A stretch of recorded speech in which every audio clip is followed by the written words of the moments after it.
We are all here, so we should get started. And it's 6:31. Huzzah! Oh my gosh, we're all here. That's wonderful. All right, so I'm going to call this meeting to order. So first thing is to review and approve the agenda. And I have one change to make, if it is okay with everybody, which is this item number 11, the land conservation in Berlin Pond watershed. If we could move that up to after the complete streets appointment, so after we do the appointments, if that is any objections to that. Okay. So just a reordering there. Any other comments on the agenda? Okay, so with that, we'll consider the agenda approved. On to general business and appearances. So this is an opportunity for any member of the public to address the council on a topic that is otherwise not on our agenda. And if you would say your name and where you're from, and try to keep your comments to 2 minutes, that would be excellent. And all of those other things apply. Your name, where you're from, in 2 minutes applies to if you do have a comment related to an agenda item, which you can make when we get to that item as the evening goes on. And I see we had listed the quirky pet as potentially wanting to comment, but they are not here. Yeah, they had asked. Or unless they're online, but Cameron, I'll let you check that. I do not see him online. Okay. Well, knowing that he got in touch ahead of time, we can see if he, Richard makes his way back here. But otherwise, any other comments?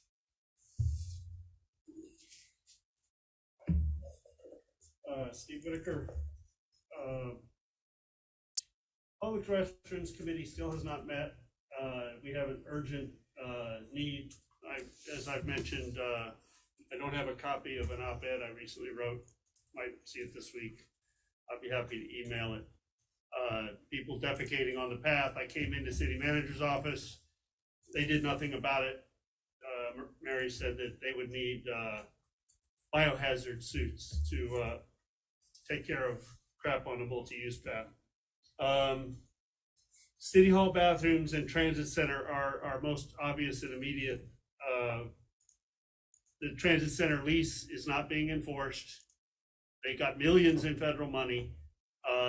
There's no reason at all to not insist they open those bathrooms from 11 to 2 while we negotiate extended hours staffed by city.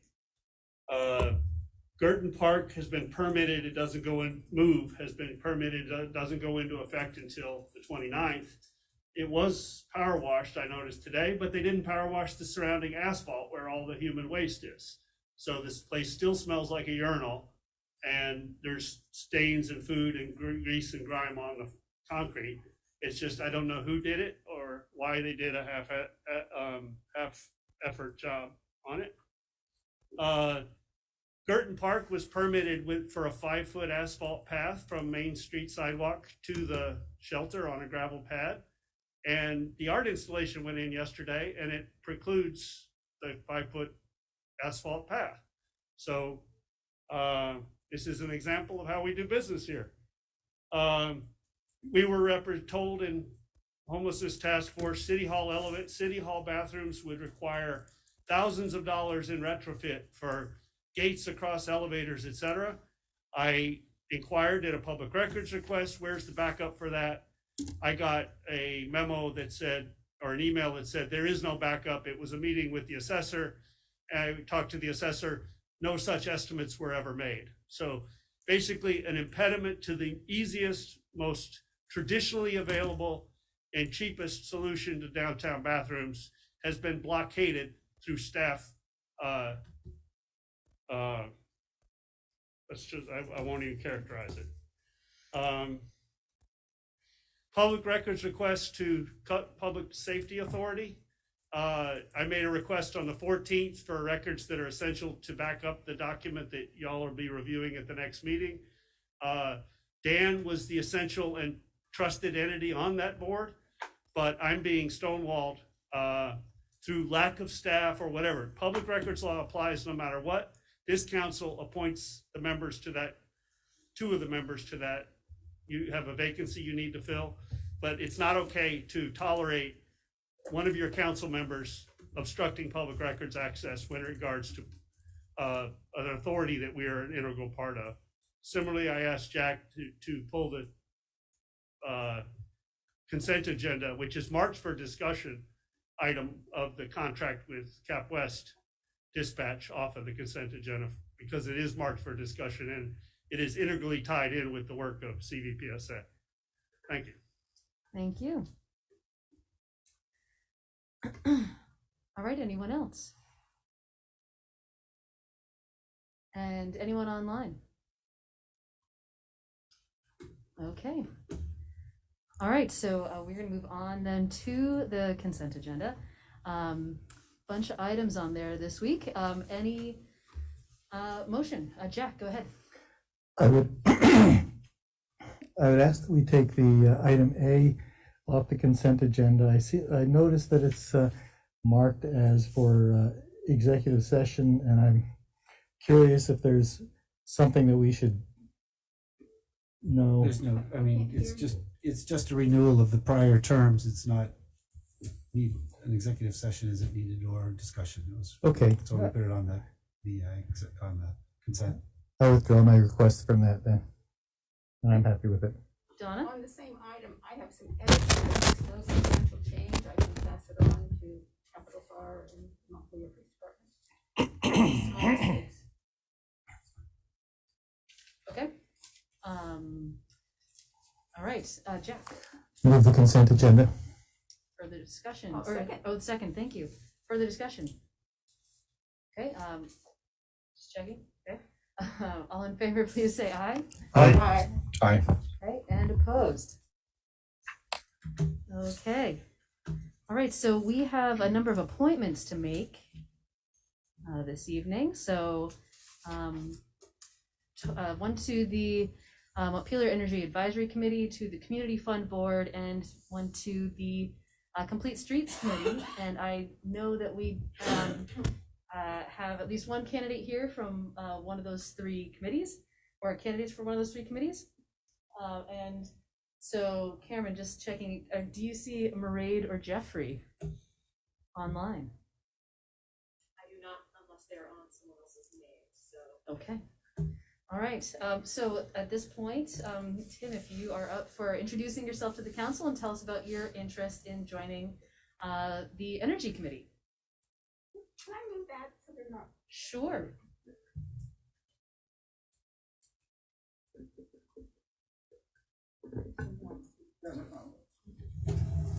Thank you all. My name is Tim Favorite. I've lived in Montpelier for approximately 7 years.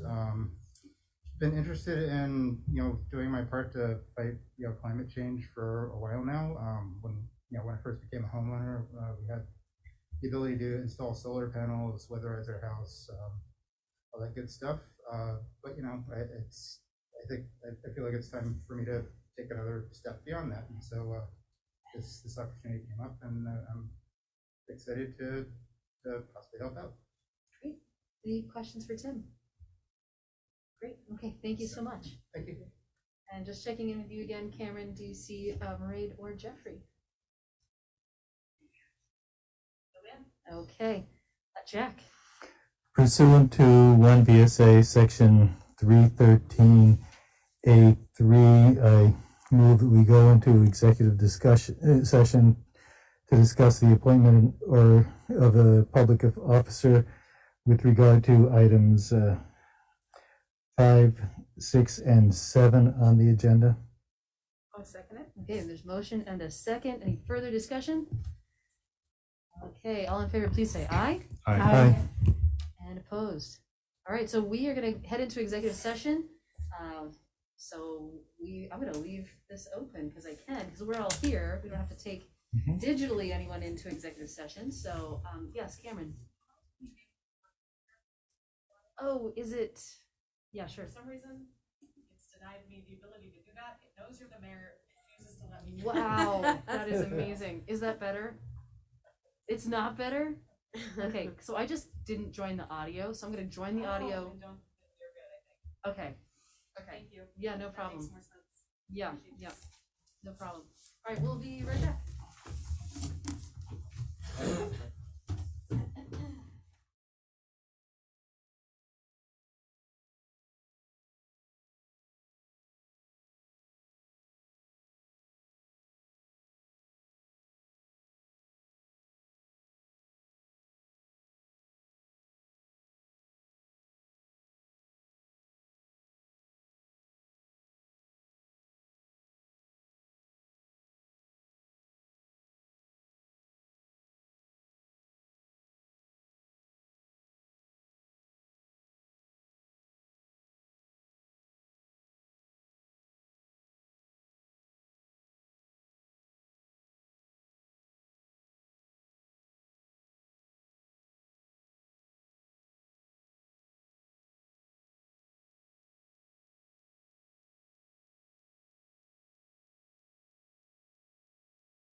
Back to where like it's like I see myself, but then I'm also in the background and there's like a delay. That would be amazing. Sorry. That has nothing to do with anything. All right. Oh, Jack, go ahead. Second.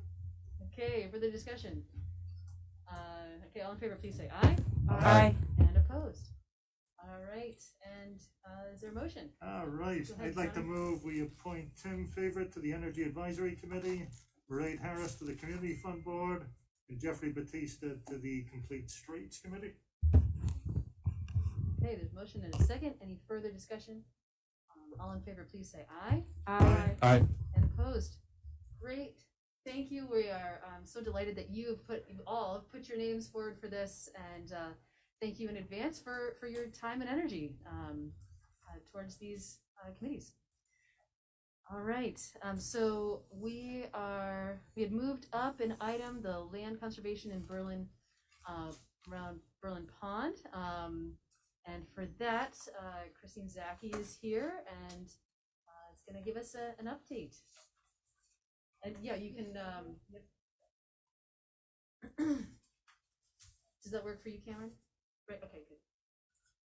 So Christine Zaki, President of Montpelier, thank you so much for squeezing me onto the agenda, and also you were very kind to move me up. Thank you. So I'm here today because we have an exciting opportunity before us to augment the land that the city of Montpelier owns around the fringe of Berlin Pond in order to protect the water quality of the water that we drink every day. So there is approximately 40 acres that has been subdivided into 4 parcels that is on the market right now. A conservation buyer has bought 1 of those parcels. The other 3 remain vulnerable. And these parcels contain wetlands, brooks that are a conduit for our drinking water, and the parcel directly abuts land that the city of Montpelier already owns. So my hope tonight, on behalf of a community group that is working to conserve these parcels, is to ask City Council to express your willingness to have the city own those parcels should we be able to conserve them. And I did send out some information in advance. I apologize for the confusion about agenda items in that email. I do have a parcel map here in hard copy if you're interested. And I also have hard copies of that letter of support as well, if anybody would like those. And I made extra, assuming that this is just yeah.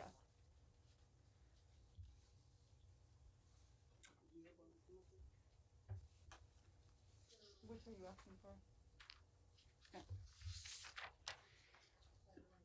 No, that's okay. And I know that you squeezed me on last minute, so I don't want to take up a lot of your time. I'm more than happy to answer any questions that you have.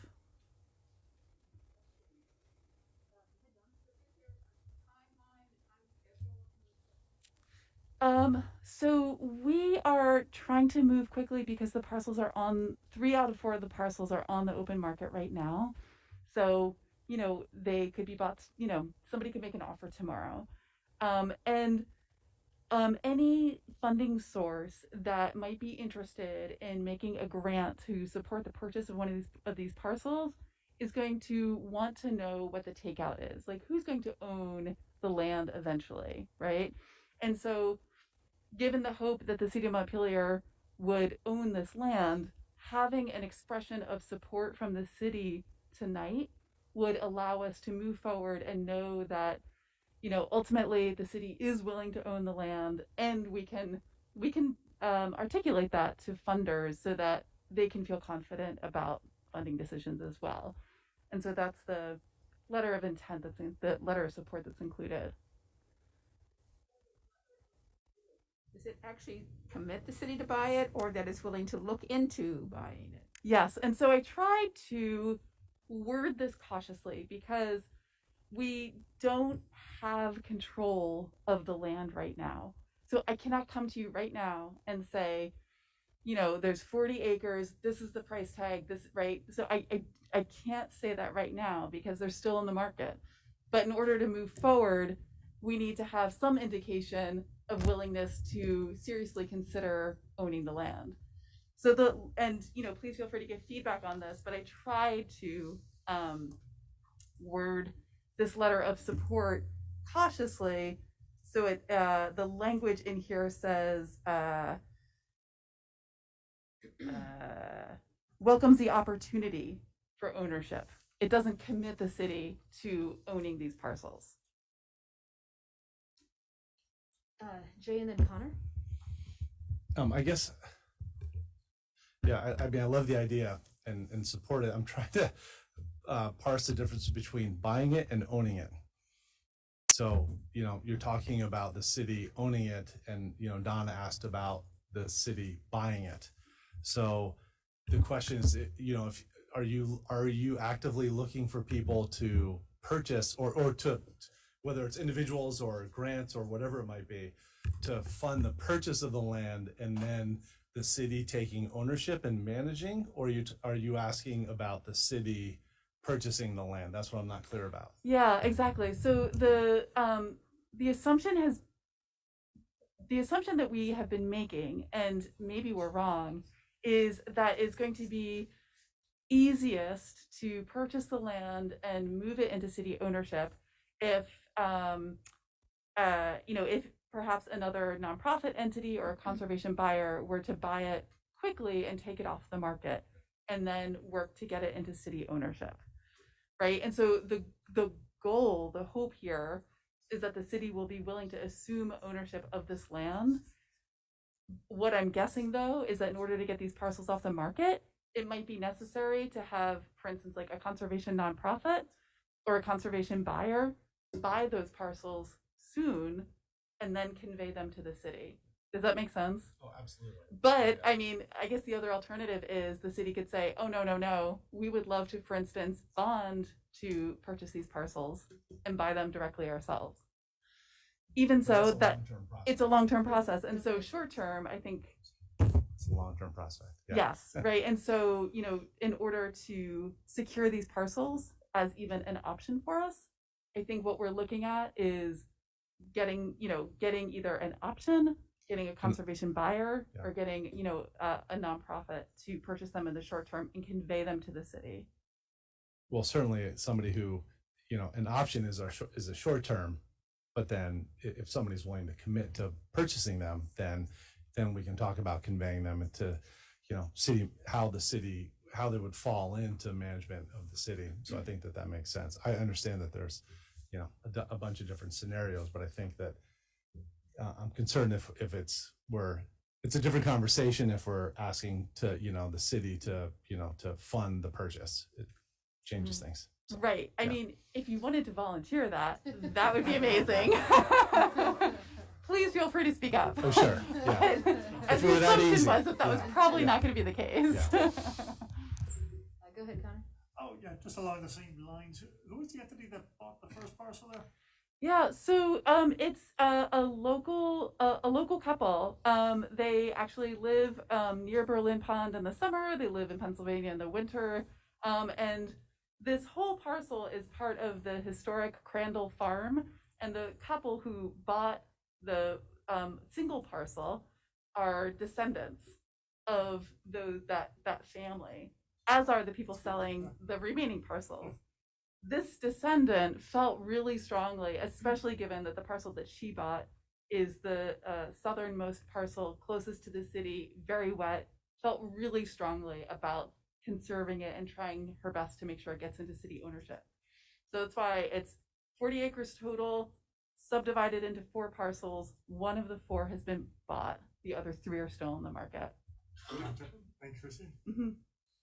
Well, I do see that you have a hand up from someone online, Nat Shambach. Go ahead and unmute yourself and love to hear from you. Hi, good evening. My name is Nat Shambach, and I'm calling on behalf of the Berlin Pond Watershed Association, which is the nonprofit group that's been started up recently to help preserve and protect Berlin Pond and the natural communities around it. And one of our members is the individual that Christine was just talking about, who has bought a piece of the property. If you have the time, I can share my screen and show you a little bit about where the property is, so you get a little bit of context. But I don't know if you have time for that. What do you think, Council? Would you appreciate seeing that at this point? Or we are gonna have that you're gonna make photocopies for us. I have parcel maps I can share. That'd be great. Yeah, if you have enough copies there. So I think we might be good, Nat. Well, it would show the context of where this property is compared to the pond, and Sure. because it's aerial photos of the property. Go ahead. Go ahead. That way everyone, the public can see it as well. Okay, can you see that? Yes. Okay, so We have a ton of time, so. right, I'll be very quick. So the picture on the right there is Berlin Pond. North is to the top, which is where the Fish and Wildlife access is. South is to the bottom, which is the inlet, where the culvert is. And if you look again at the pond, this is the piece of land we're talking about. This is the inlet coming into the pond at the south end. This piece of property slopes down into the wetland that Montpelier owns, and it abuts the inlet. So it basically, if you know the area, it's the place where there's a little parking spot. If you want to walk around the pond, it's by the culvert there. So that's the piece of land that's for sale. It's 40 acres. You've got a picture of this. Lot 4 is the one that's been bought by one of our members who wanted to make sure it didn't get built on, but they don't want to own it in the long run. The other 3 lots, each are building lots. So if these get sold, that would be 3 new houses right on the abutting almost the wetland that Montpelier owns. So again, the culvert's right here, Berlin Pond is here. This is the open marsh that Montpelier owns. The gray area is all wetland, cedar swamp in this property. This is the land that Montpelier owns currently around the pond. And that's the piece that's on the market right now. So it would add that amount to your property if you were to choose to acquire it one way or another. And we at the Berlin Pond Watershed Association think that that is the best and wisest end goal for this project, is to have Montpelier own it in whatever way that can be done. And we will do anything we can to help you make that happen if you choose to work towards that. Okay, thank you. That was Thank actually you. very helpful. Great. So, as far as motions go, Bill, yeah, go ahead. So if, based on what Christine was saying, and if you're interested, I think you could make a motion that said you authorize the manager to sign a letter of support, and that the council would be willing to consider ownership of the property in the future if that were necessary. And that puts it on the record of where you're just in. I can make that motion, exactly what you said. Okay. Does that work for John Odom? And that works for you, Minutes. Kristen? Is there a second? A second. Okay. Great, so there's a motion and a second. Any further conversation? Okay. Okay, great. All right, so there's a motion and a second. All in favor, please say aye. Aye. And opposed? Okay, great. Thank you so much. Yeah, for sure. Thanks, Christine. Thanks for bringing this to our attention. Thank you. Okay. All right, we are moving on to the encampment policy. And so for this, I believe I am turning things over to Cameron.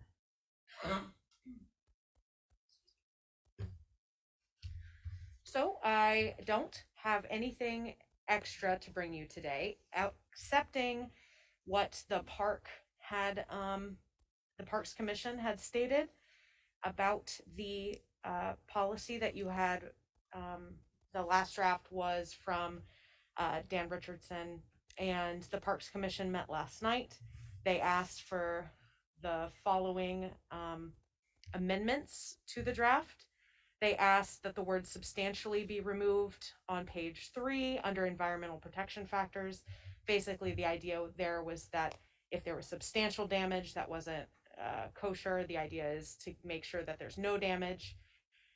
Making sure that we add the Parks Commission on the list of city staff and Conservation Commission for asking them if they could weigh in on any decisions. And then again, removing the word substantial before impairment of a natural resource. So all of those edits are on the same page on page 3. And that's the feedback that I have on the policy that we've discussed a few times. And so they were otherwise okay with this draft. I wouldn't say they endorsed it. Okay, but those were the changes. These were the amendments that they asked for. Okay, great, thank you. All right, I want to give an opportunity for public comment at this point. Go ahead, Stephen. I was at the Parks Commission meeting last night, and a motion to support the policy failed. It was a tie vote, and it failed for lack of a tiebreaker. So they did not support the policy. They did have some discussion about whether, and I contributed to this, about whether adopting this policy, which guides and encourages city to seek out and report, whether that's going to drive people further and increase the waste and litter, and whether or not creating incentives like facilities that would cause campers to consolidate or aggregate around facilities might be a more prudent approach. But that's work that the task force has not done. And so I think this policy on its own does nothing but further drive. It guides city action, but it creates this kind of whack-a-mole where the folks that are affected are unaware of it meaning. So it's trial and error, get moved, which is disruptive and unkind to the affected vulnerable population. So the city still hasn't reckoned with what it did to Casey and his stuff. So I won't waste my breath on this topic.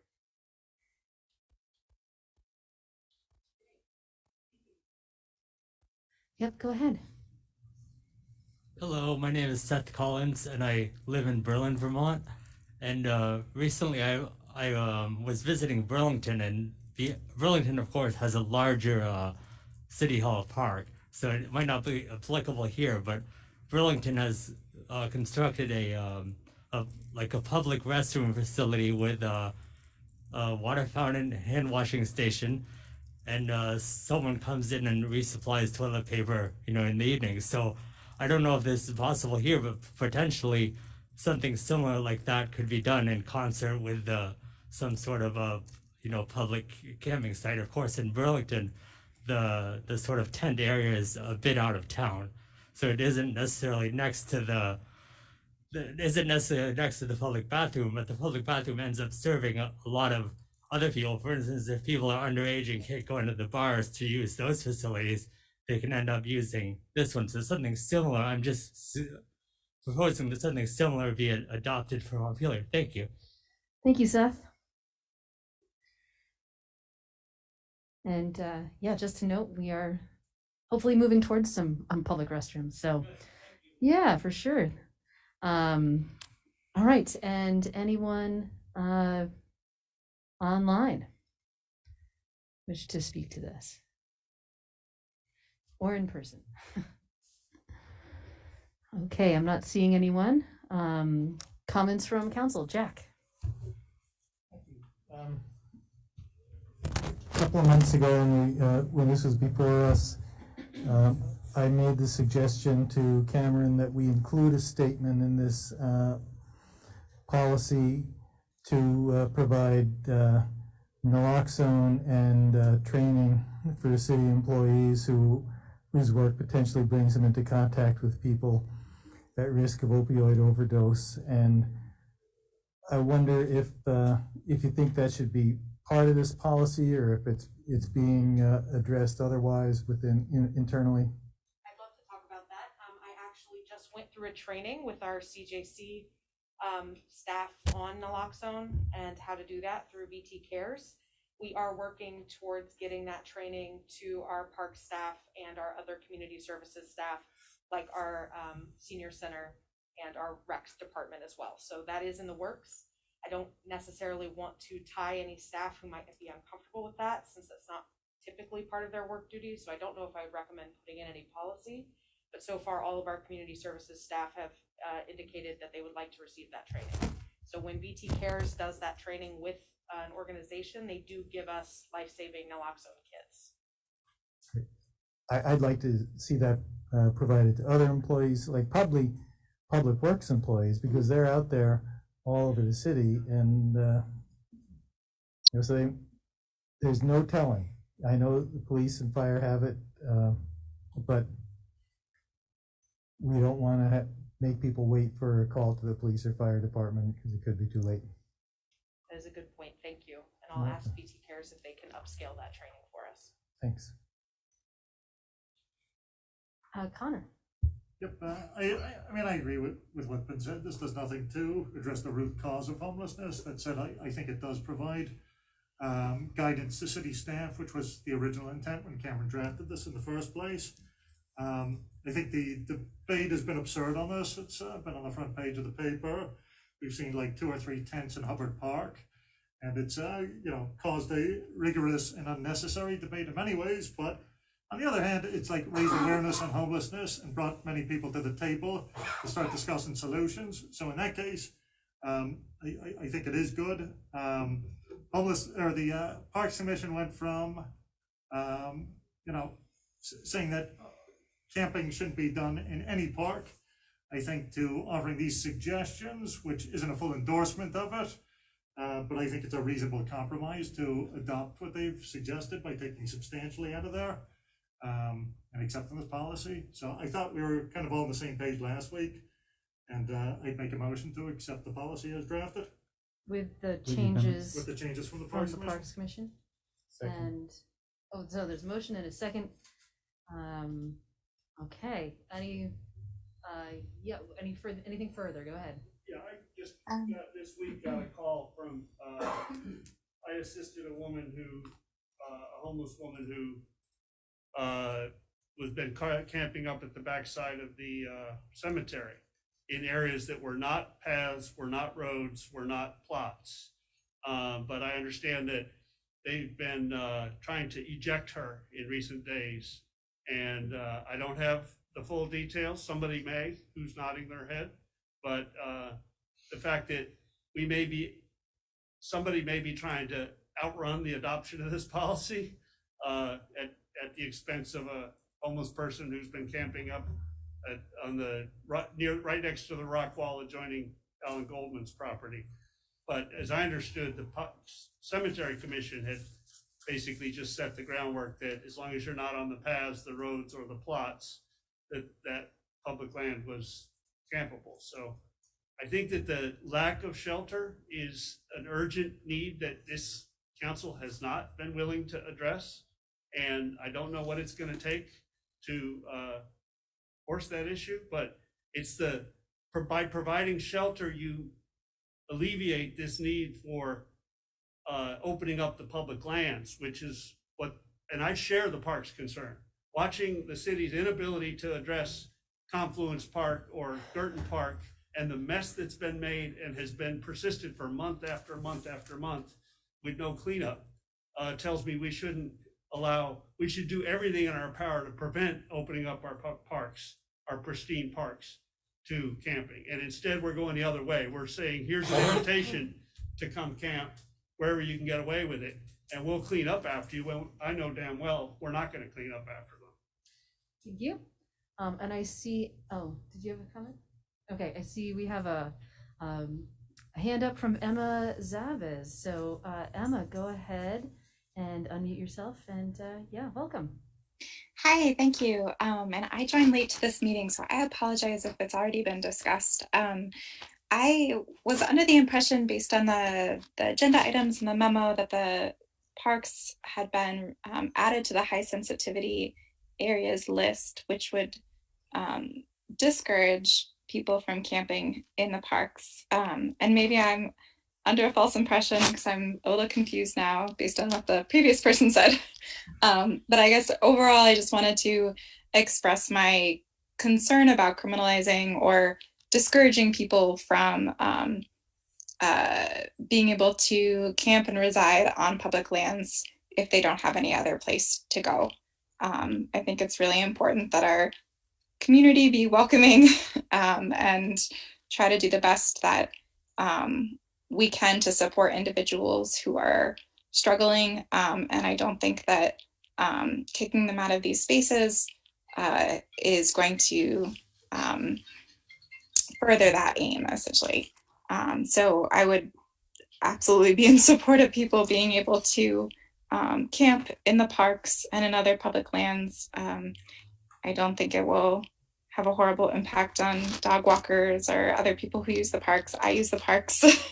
I would welcome that additional use of the parks. There's plenty of land. So anyways, thank you for listening. And I hope that hasn't already been said or maybe already discussed. I apologize for my tardiness. No worries. Thank you, Emma. And just to clarify, this version of the document does not have a high sensitivity area section in it, but rather it uses criteria to determine whether or not someone ought to should not be camping in a particular location. And so that's so the current draft addresses issues of where there's public safety issues or if there's environmental concerns, etc. But yeah, so hopefully that's helpful. The new draft is on the city website on our agenda for this evening. So hopefully that helps clarify it a little bit. Anybody else want to jump in on that to clarify? Okay. All right, so there has been a motion and a second. Any further discussion? I don't see any other hands online. That is also still welcome. Or in person. Okay. All right. So motion and second. All in favor, please say aye. Aye. And opposed. Okay, so the motion passes, and Thank you, Cameron, for all your work on this. Thank you. I Yeah. appreciate it. Yeah. All right, so we are up to the strategic planning. I might want to suggest that you do the local housing. I was actually wondering, I was meant to ask, anyway. So if it's okay with you, Cameron, and council, we're gonna just flip-flop these two agenda items and do the local hazard mitigation plan adoption right now, which I think will make sense for us. Strategic planning is a little more of a creative space, so. That makes sense. I assume, so is this also you, Kim? Oh, it is also me. It's Oh just my the goodness, me it is show also you. Okay. all night. All right, I may just actually move over to John's seat so I can, nothing personal, of course. Sure. See a little better. Okay, so tonight we have in front of you the option to adopt, and our recommendation is to adopt our 2021 update to our local hazard mitigation plan. What I'm going to talk to you about tonight is what is a local hazard mitigation plan, why it's important, what steps we did as the city over the past year, because it has been a full year process to get this done, what outreach we did, and what the product was. Hopefully, I know maybe you didn't read the whole 172 pages of it, but it is a pretty robust document. So I am very pleased with where we ended up, and so I'm looking forward to talking about it. So that is annoying. Well, I'm just gonna go with it, and I hope that the folks at home will be able to see it, right? Okay, good. Great. So a local hazard mitigation plan is a plan that forms the foundation of a community's long-term strategy to reduce disaster losses. So after a flood, what are we doing before a flood to make sure that the damage is lesser? So it really tries to break the cycle of damage, reconstruction, and then repeated damage. So what we're trying to do is mitigate the impacts of a disaster.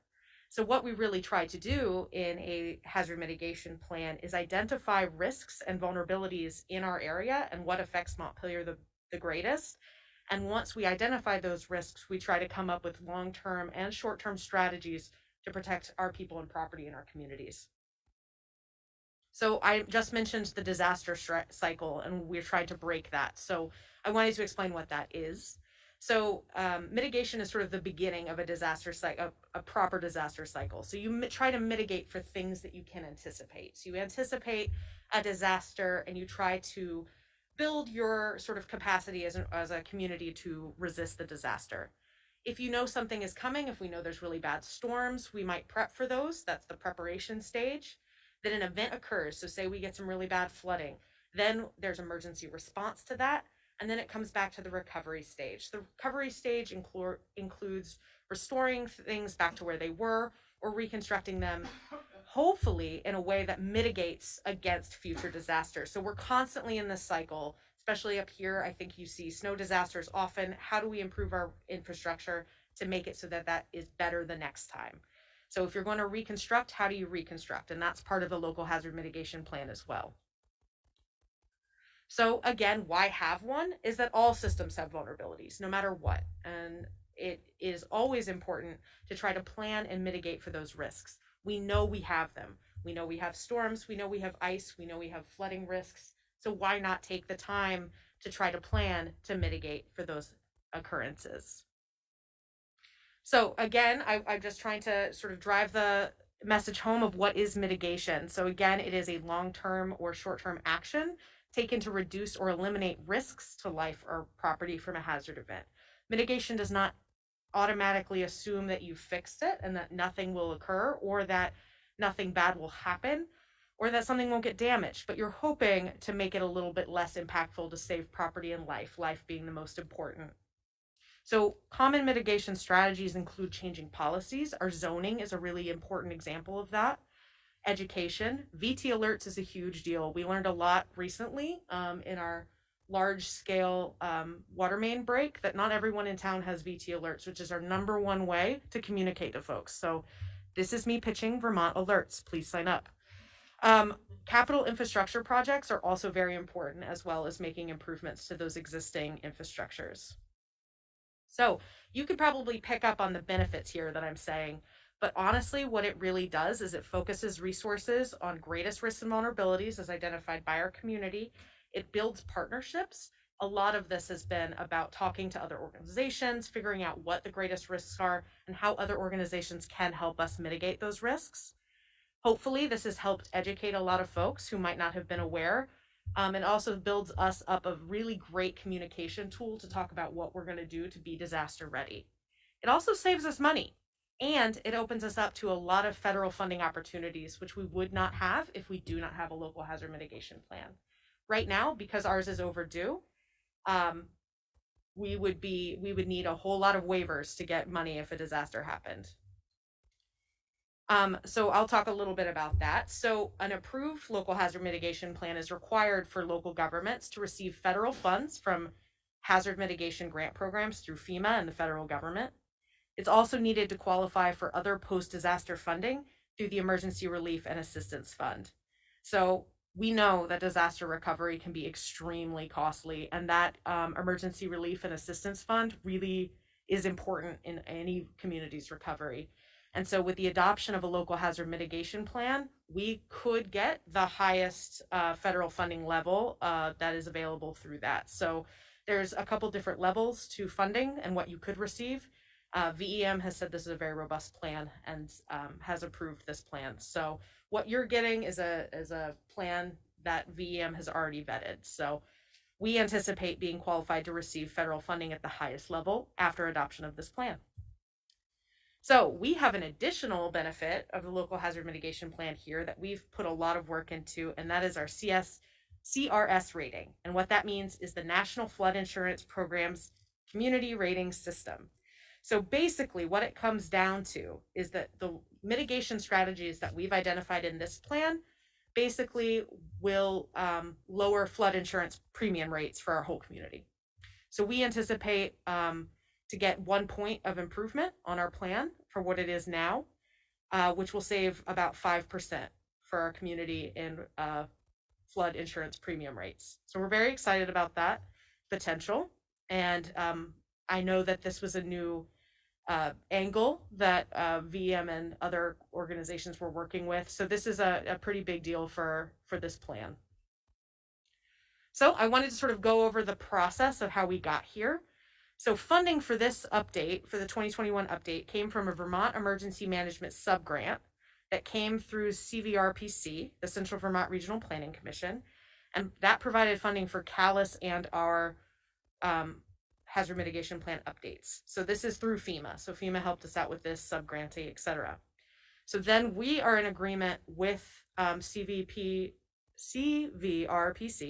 I'll get it one day, and we gave them a cash match of $2,500, which is extremely low for this type of work. So we're very excited about that. So here's our whole process. It was very robust. Y'all remember possibly establishing the local hazard mitigation committee. That happened well over a year ago at this point.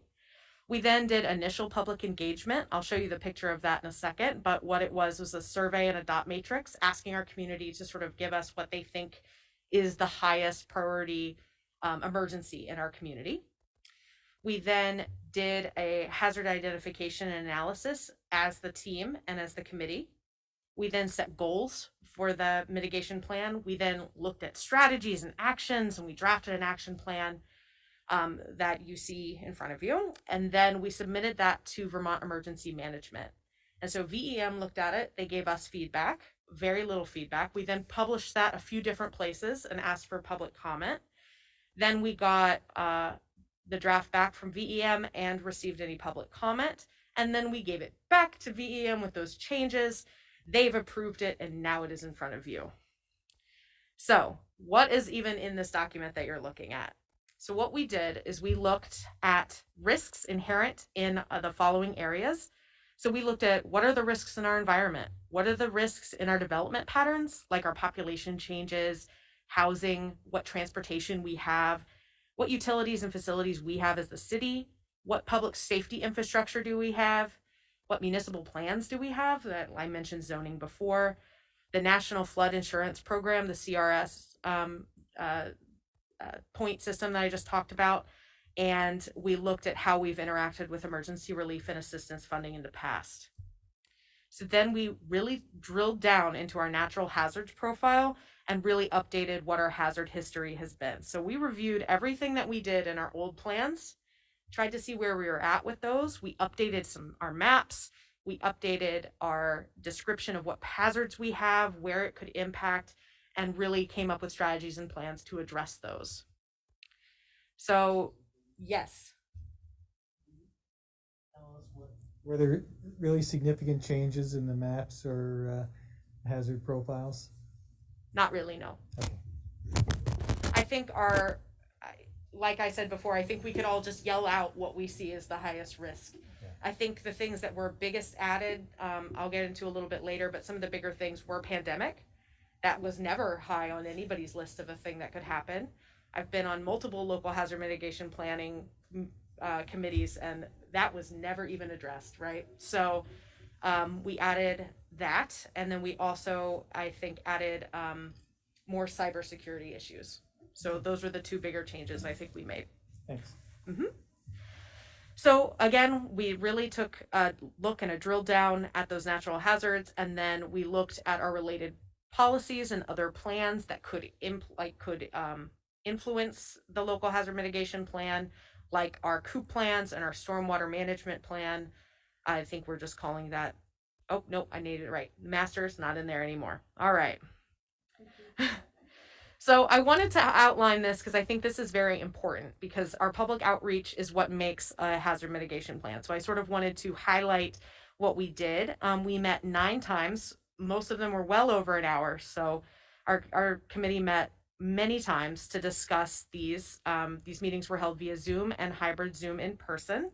We've also talked about this at our council meetings, and our public survey was initiated and open in February of 2021.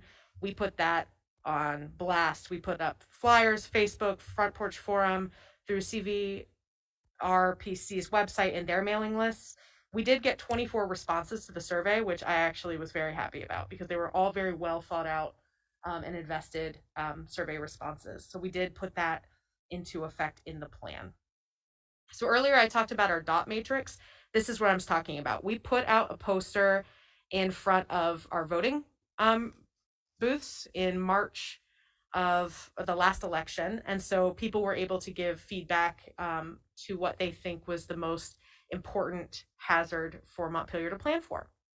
So we asked for public comment for the plan for almost a month. That plan was posted on our website, in person here at City Hall, and was sent out through all of our mailing lists.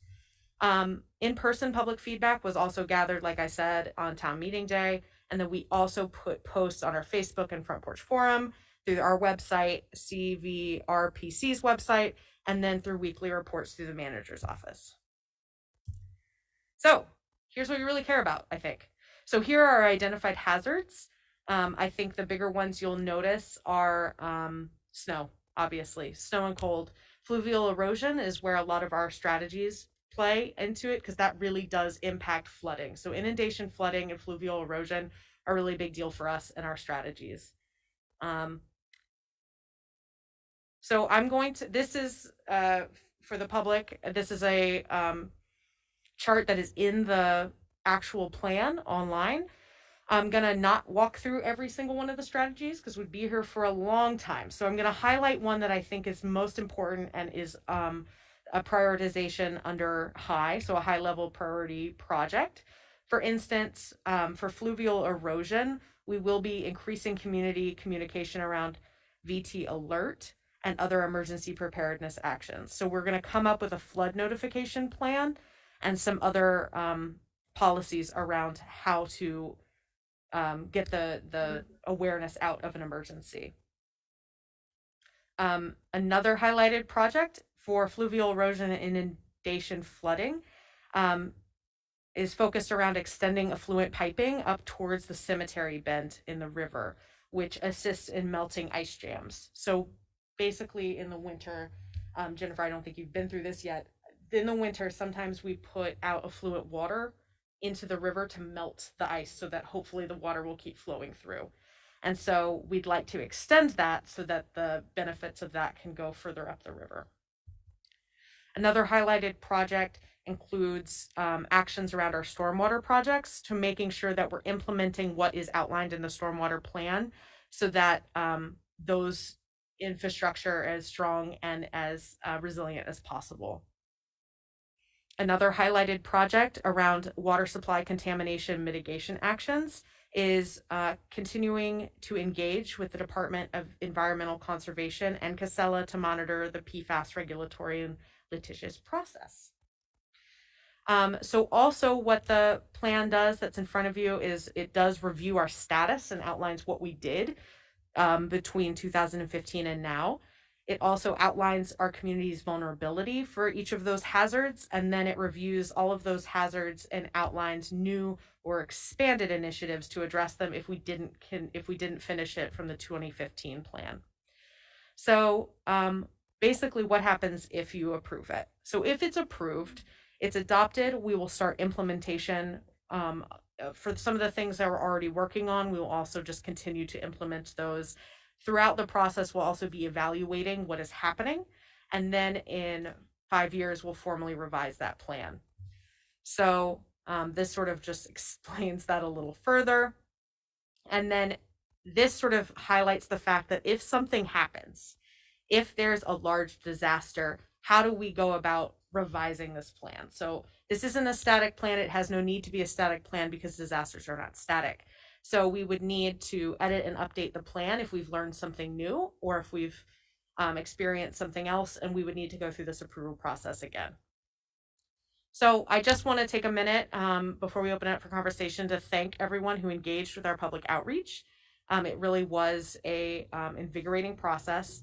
I want to thank the members of the Hazard Mitigation Committee. They really were dedicated to this process throughout the entire thing. It's been a long year. And I really want to do a special shout out to Grace Vinson. She is sick and wasn't able to be here tonight with us.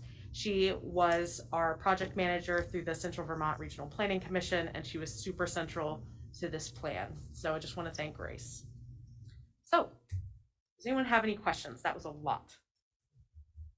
Thank you. Questions from council? Lauren and then Dawn, go ahead. First of all, thank you. I mean, you can just tell the incredible amount of work that went into this, and really appreciate just seeing some things. I know we talk about a lot of, you know, you didn't, in the long list, like climate change wasn't there, but it's in the plan over and over and over again, acknowledging, and of course was glad to see the PFAS as an issue highlighted that we need to come up with a plan and figure out how to address. I guess one question I had was, like, given that we're still in an emergency, are there things that are lessons learned? Like, I mean, some stuff that I didn't see in here, although it's so long, I very well could have missed it, but like, you know, like supply chains and like food supplies or stockpiling PPE, or like, are there things that like we wouldn't have thought about that are just given that we've now seen how vulnerable some of our, you know, like I saw like food's kind of mentioned, but it's more like that we should get food if there's a, you know, an event, and we want to make sure that we can get food to people, but like food lines and food insecurity. Right. So this plan doesn't necessarily call it out with that specific amount of detail. The idea is that acknowledging that that needs to be done, right? So it sort of relies on you to create internal policies and SOPs that make that easier, right? So this is just a plan that basically says we will ensure that there's food, but it's not going to tell us how to do that, because you never know, like you just said, supply chains could go crazy, right? There's another thing that's very important in plans like this is to not call out someone specific that's not your organization, because you do not know how a disaster will impact that organization. If we say we rely on Capstone for our food production, and Capstone is the thing that's impacted, then we don't have a food production. So that's for us as staff to sort of determine what is like the best practice and who to talk to. So yes and no. Fair enough. Does that answer your, I feel bad. Does that answer your question, I think? Yeah, I mean, in part, I was just like kind of curious how much this changed given that we've been living through it, like in a state of emergency, or like you mentioned that pandemic wasn't even on the list. Right. We and talked just- a lot about that. I think Mike is standing up because he wants to give more context. Mike has been on our planning commission, our planning for this as well. So Mike Miller, planning director. So there is, I believe, in here of a policy to do an after action report on the pandemic. So it doesn't specifically talk about it here, but there is a proposal that says we should be doing an after action report, and that's where as much information as we can compiled. I mean, who knows whether it's going to be 5 years or 50 years before the next pandemic, but we want to compile as much as we've learned and put it somewhere so people have it available. So I think that's where most of your questions would get answered, is in that. Mike, where do you away? Well, because this may not be an ending, it may be an ever evolving. Is there any plan to look at the most severe first year hit or second year hit or of the pandemic, to do some analysis now instead of waiting 5 years out? I think we'd need to work with the state on sort of that data, since that's not data we're if you're looking at like more of a data thing. I think that would be a lot of work in connection with VEM and asking them to help with that process.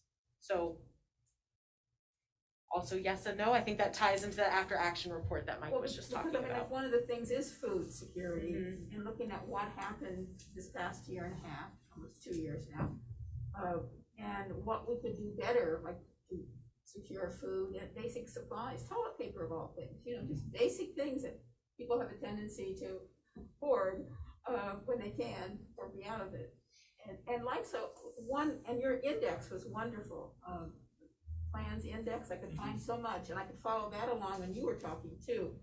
But I didn't see anything in there about like the economic impact, jobs, getting people to work, and maybe that comes under the pandemic, but I think that's also something we really need to look at. Do you mean in like if the roads get flooded out, or do you mean just specific to pandemic? No, to anything that might keep people from their jobs, and that's like you have your cyber crisis, you have your floods, you missing your job, missing your link, if you're remote. So again, the things we have experienced in the pandemic, but we've also experienced when we have a big snowstorm.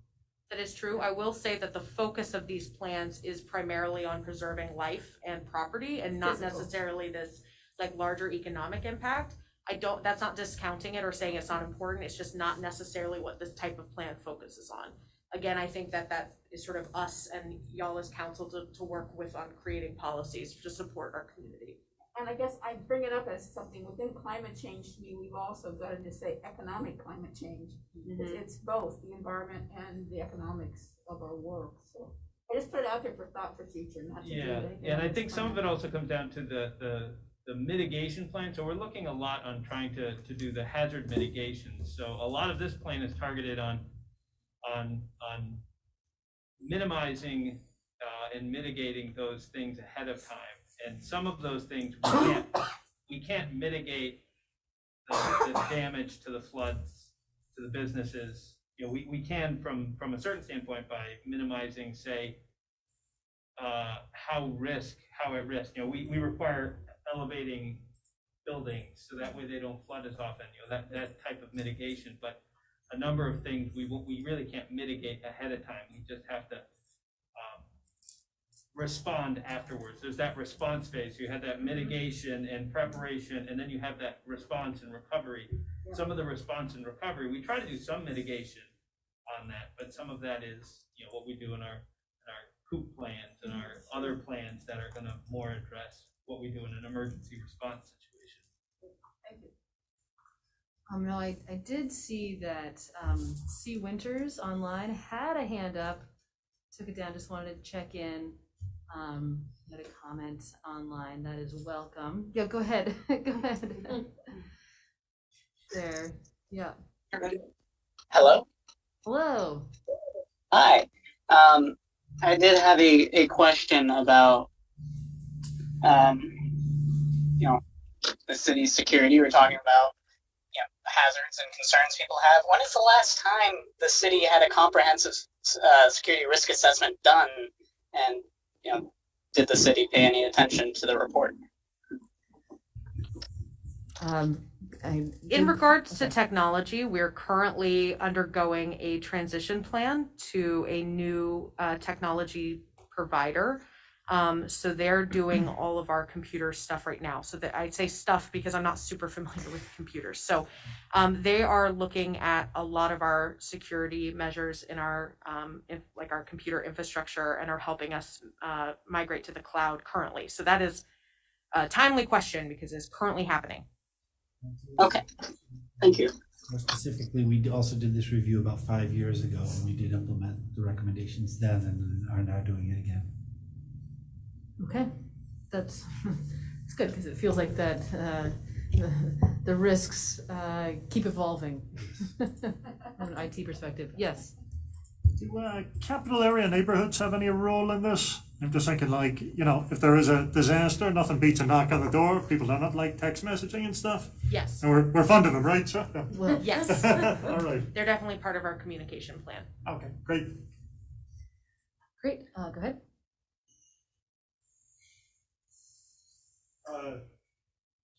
Steve Whitaker again. I attended one of the meetings of this committee, and I raised at that context the engagement. I think 24 survey responses and a bunch of city employees. While I applaud the effort that went into it, to me, this is more of a plan to plan. This is a check the boxes to get the federal funding. This is not a preparedness plan. And I've also reviewed the continuity of operations, the COOP plans that Mike just referred to. And those are really, some phone numbers in a few locations. There is no planning going on that's got us prepared for a hurricane or a flood. And for instance, in this document there's discussion of whether Marshfield or Wrightsville dams failed and the inundation that would be affected. And it just said there was no data available. There's no strategy to go out and get that data. I mean, there could be, there should be, but it's not there. So I basically suggest that if you're serious about doing planning, I went to school for planning both in California and at Woodbury College, and this is not a plan that's going to save us a lot of grief. We're still going to be almost totally reliant on the Red Cross or whatever in a disaster. But even the vulnerabilities of our radio system, this is something that CVPSA and Capital Fire are wrestling with. Current vulnerabilities and future vulnerabilities that the CVPSA study did not look at the failure modes of those towers getting blown down that we haven't even bought yet. So I think we're sorely lacking in the whole area of planning and preparedness of who's going to do what and how are meals and where are people going to be put up. And I was here in the 92 flood and it got real ugly. And basically most of the local committed workforce that would be your best asset would not have a clue what to do because we've never rehearsed these scenarios and crafted a plan. So I would encourage you to take this as a starting point, not an end point. Thank you. Any other comments? Okay, so is there a motion to adopt? So moved. I'll second. All right, any further discussion? Okay, I'm just checking online again, just make sure. Sorry, is there, Mike, did you have a comment? There's a motion to adopt the resolution. I believe there's a form that needs to be adopted. Yes. Yes. So we can get that worded correctly. Oh, so the recommended motion in the cover sheet was adopt the proposed updated local hazard mitigation plan. There should be a resolution. There is a resolution, but if they adopt the plan, it's part and parcel of the plan. Oh, okay. It's just the last page of the plan that says okay. council has a, yes, so you're fine. Okay. All right, thank you. Is that clarity? All right, is there any further discussion? Okay, motion and second. All in favor, please say aye. Aye. opposed? Okay, so that passes, and so thank you, Cameron and Mike, for your work on this, and please pass along our gratitude also to the other members of the committee. Yeah. All right, so we are moving on to our strategic planning. It's continued from last time. Now, to be fair, the way I want to arrange this time is actually start with public comment, and so we'll hear from the public on. There's a draft of our strategic plan, goals and strategies and initiatives for the council that is attached to our agenda, and so I want to give folks an opportunity to comment first, if that's okay with you, and then we will dive into the remainder of this. And I'm doing it now because we probably will not have an opportunity for public comment later. So, Do you mind if we recess for our break right now? Right now, I that would need some be water. totally fine. Thank you. Yeah, so we're gonna, that sounds great, especially since this is gonna be kind of a substantial topic. So it is 7:41 right now. I think we can, 7:42. Let's go, it's 10 minutes, 7:52. Sound all right? Okay, so we'll take a break and be back at 7:52. Thank you. Yep.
back from our break.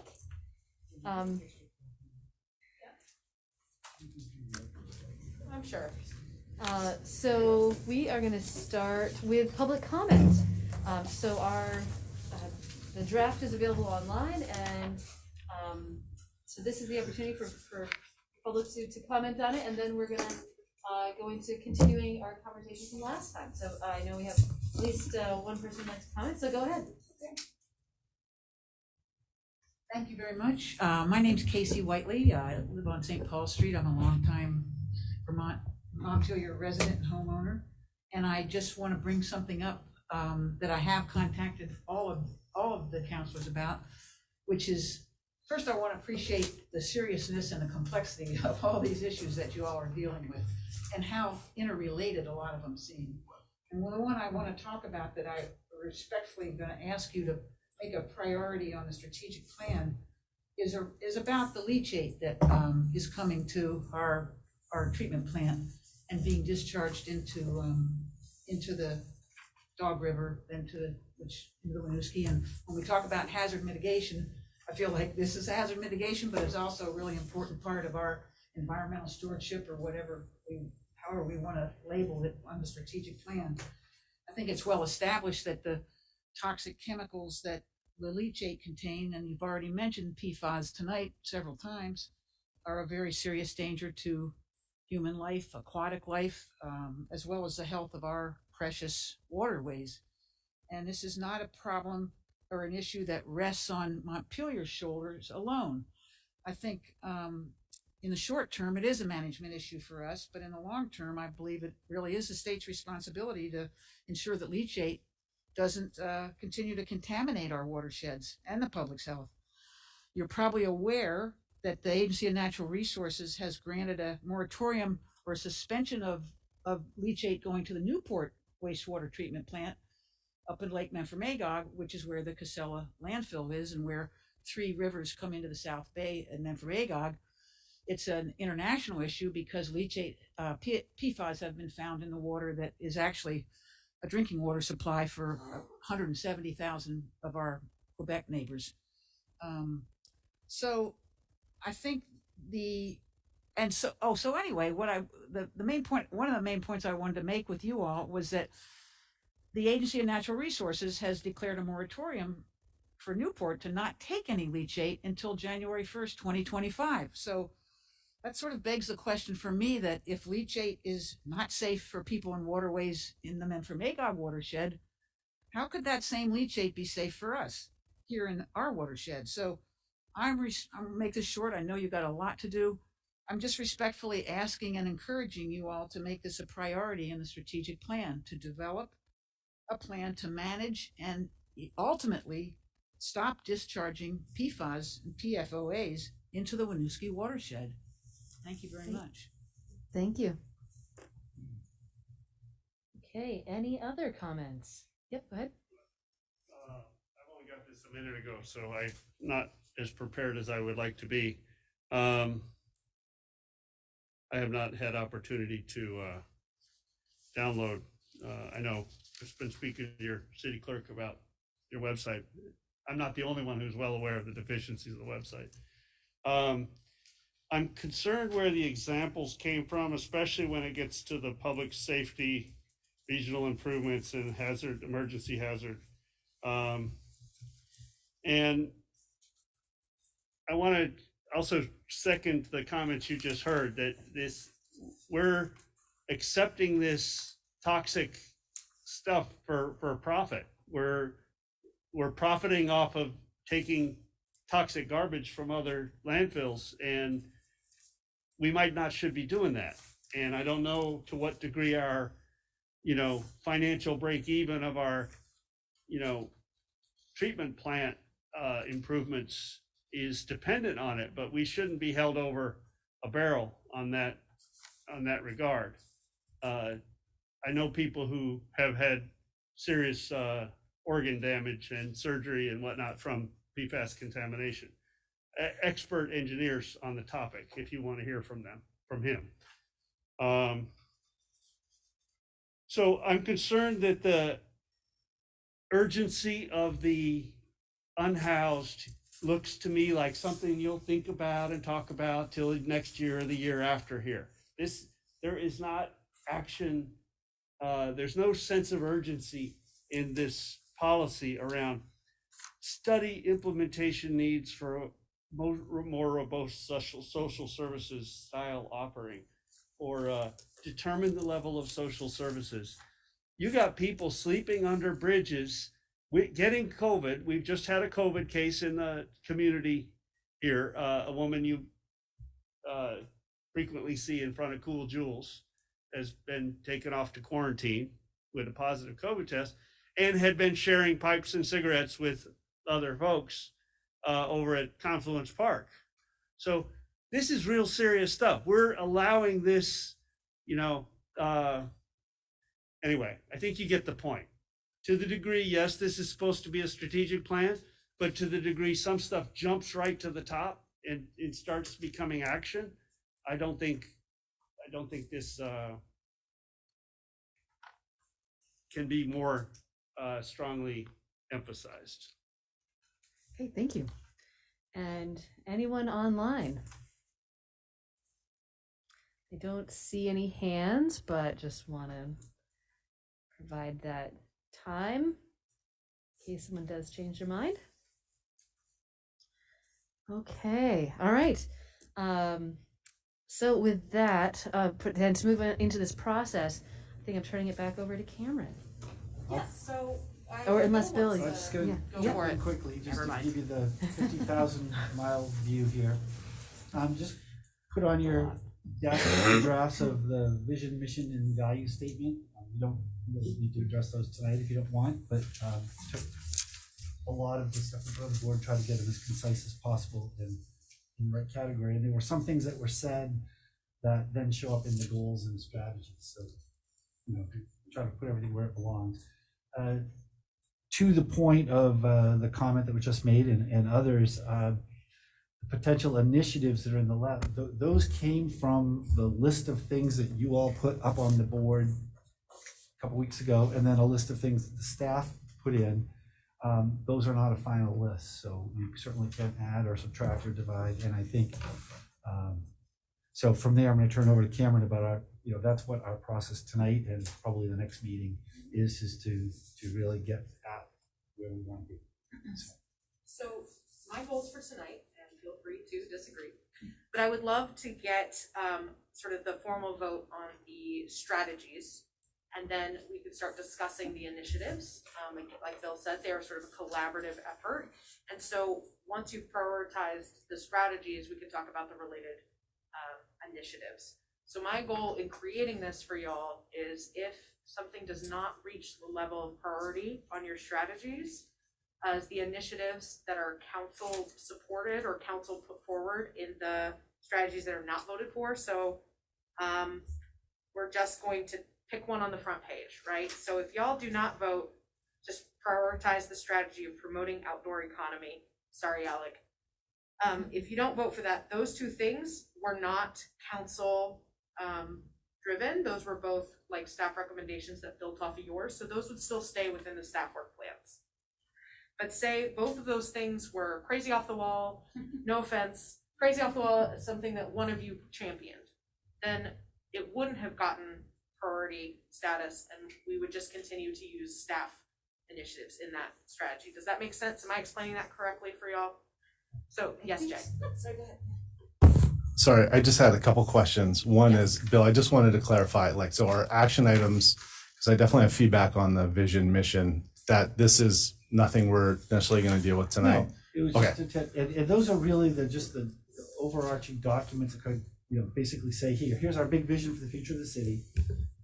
Here's kind of the mission of the organization, and here's the values to which we would, everything we do, we would put through those values. But then this is the actual plan of, these are our top goals for this year. These are the actions we're taking. So is this something that we're going to invest some time in to refine? Okay, yeah. Okay. Yeah. My goal would be to now that you have time to next meeting. Yeah. Okay. The next meeting when we give you a draft to sort of work words You with that. Totally we did fine. a little bit of that work at the last meeting, but it was these long lists Oh of yeah. things. And I tried There to, was lots so of I tried to pieces of sort paper. them into more concise statements, and then look at some of the things that were in the list were also in the goals.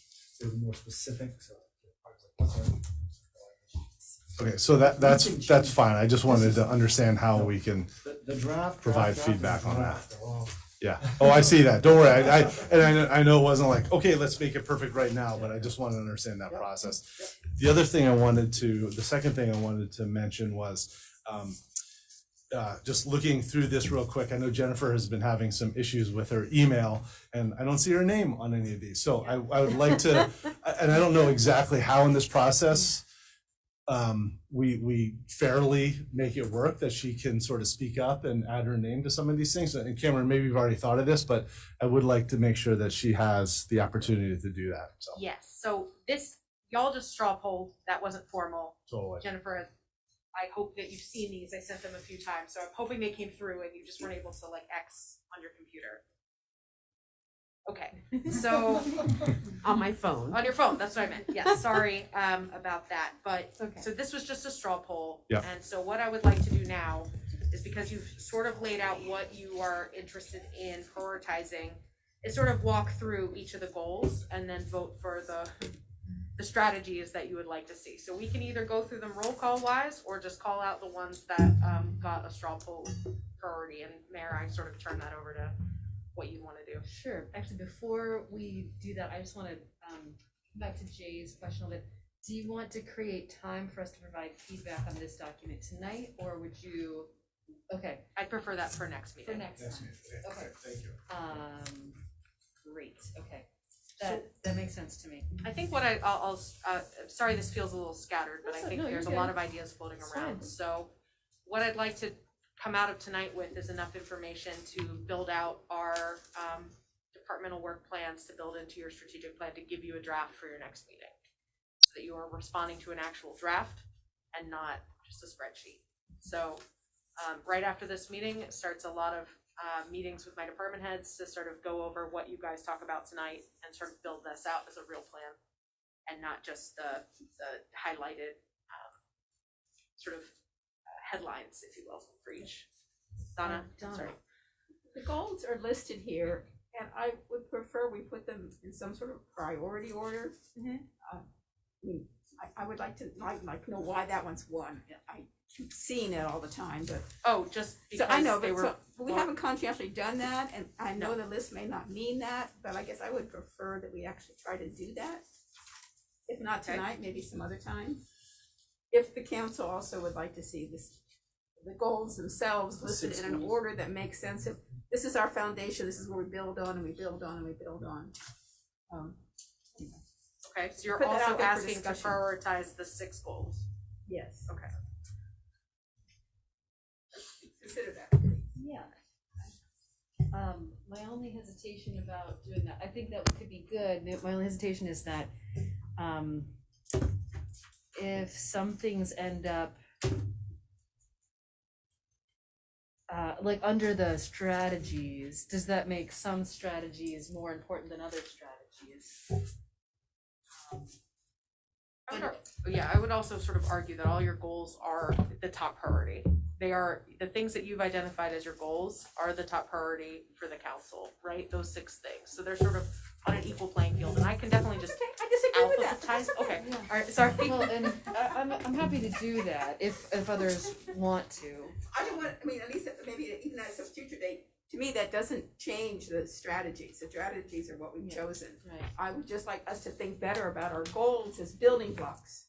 That's all. Yeah, okay, no, that's fair. And Maybe, actually, if you think about it, we were on the path at the first meeting to try to get to 3 priority goals and then others, and we got from 9 to 6, and then we sort of stopped. But we were going to keep the 6, which is which were the top 3.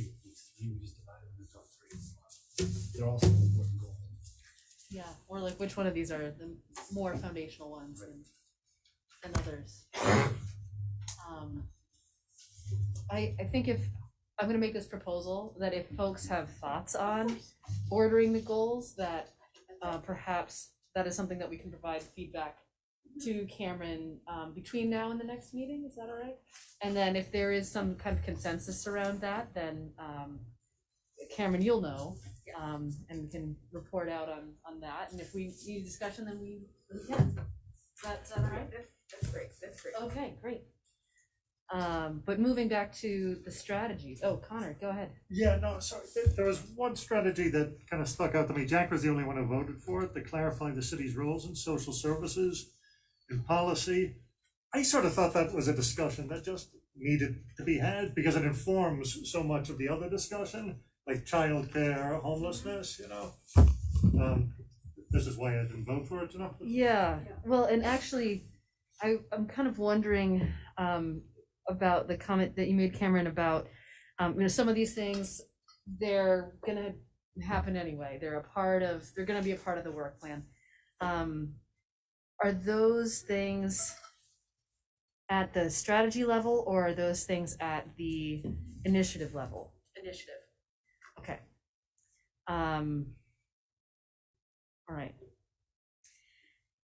So, yes, Lauren.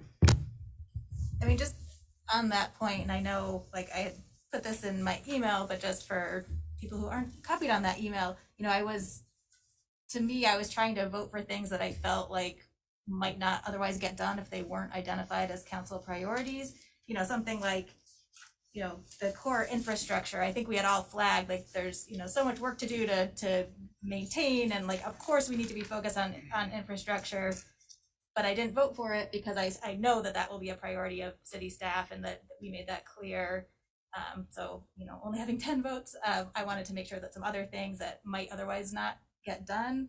I don't know that it's always totally clear, and I don't know if there's, like, a way to indicate easily in the spreadsheet which things you view as the, like, we will not do if council doesn't prioritize it, and which things are just part of the work plan. Right. Because that is not always totally clear to me in some of these. Like, I might view them of course we should be doing this, but if nobody on staff is viewing it as part of their job. Donna looks very confused. Can I ask you a question? Because I don't understand that thinking. Because then we would remove a whole lot of things here that the staff's going to do anyway. But it's a matter of what priority is DPW streets, or what priority is it to the police to do this. So I didn't assume anything was going to get done when I did my voting. And that's fine if we need to. That's what I want to know. I'll grab my votes back and I'll put them someplace else. Yeah, right, like that matters. So I need to know what the rationale is with everybody. If we can come to that agreement, it'd be helpful. So I guess for the strategies, we gave example initiatives. Y'all threw out a bunch of initiatives. The staff threw out a bunch of initiatives, right? So the strategies are the things that we can all sort of agree on at this point. We haven't prioritized them, but we've agreed on them, right? You see these as priority strategies, we agree. Here are some example potential initiatives to help support that strategy. So what I'd like to get to tonight is to vote on the proposed strategies. For instance, that first one, actively support economic development. If that's a priority for you, then we can build out those initiatives with staff. If that's something that we feel like is not something that's appropriate, I'm not going to include that in the things for you to look at, and we'll highlight why. So for instance, like the mayor has an idea of initiatives for 0 to 3 childcare, right? I think that's a really good point because that we've talked about it a little bit. So I'm going to use that as an example. That's under improve community prosperity in explore expanded childcare. If nobody votes for that, that's not necessarily going to go away because staff is still interested in providing that service, right? But it would not be included on your strategic plan because that was not something that we saw as feasible before. And so it's not something that you guys have voted as a priority strategy, and therefore why would we elevate it up to a place where we're talking about it publicly and putting money towards it if it's not supported by all of council, right?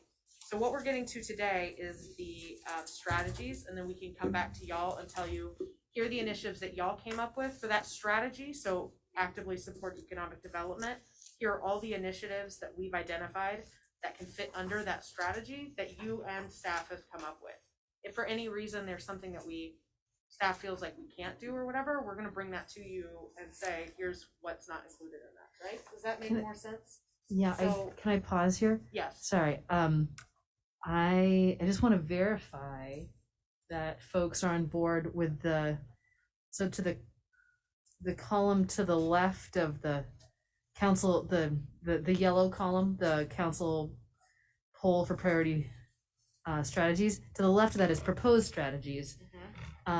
So what I hear you saying, Cameron, is that Tonight, I'd like to vote on those. you want to vote on those strategies. Yes, so Um, that's what y'all straw polled for. And but is the idea that because they're here, just because we don't vote for them doesn't mean they go away? Right, correct. So if no one votes for promote outdoor economy, that is still Alex's goal for his department. And so y'all keep getting, when I give you guys strategic plan updates, you get 2 reports. You're getting the report of all the things that y'all have identified as priorities, and then all of the work plan items, right? So, sorry. Yep, go for it. So I also just want to verify with the council, is there anything on here that you think really shouldn't, under proposed strategies, that really shouldn't be on there? Is that a fair question? That is, because I'm hearing Connor say that he didn't vote for clarify city's role in social services because he wants that to be an agenda item, just to talk about. But but you're not opposed to it. Like, you don't want to take it off of this No, list. I think it's like necessary because it informs the rest of the items. Okay, you know? okay.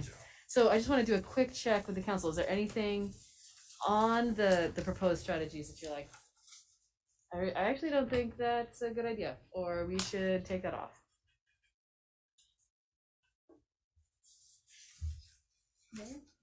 Oh, Lauren, go ahead. I mean, to me, I think there's obviously it was like a tricky thing to try to figure out how to lump a whole bunch of ideas. So for example, some of these, so there's no votes for provide community support to residents in need, the way it was characterized there. Like, to me, I would have put the workforce development for unhoused people could maybe go under the homelessness line that I think will be a priority that's identified. So there's some initiatives that I might have recharacterized in different ways, and the peer support outreach worker, that is something that I think again could go in a different category. So I mean, it might be a case of some of these are things that are just going to be staff priorities. Some of these I would have I think a line is really important, or I view it as that's also something that the police review committee recommended.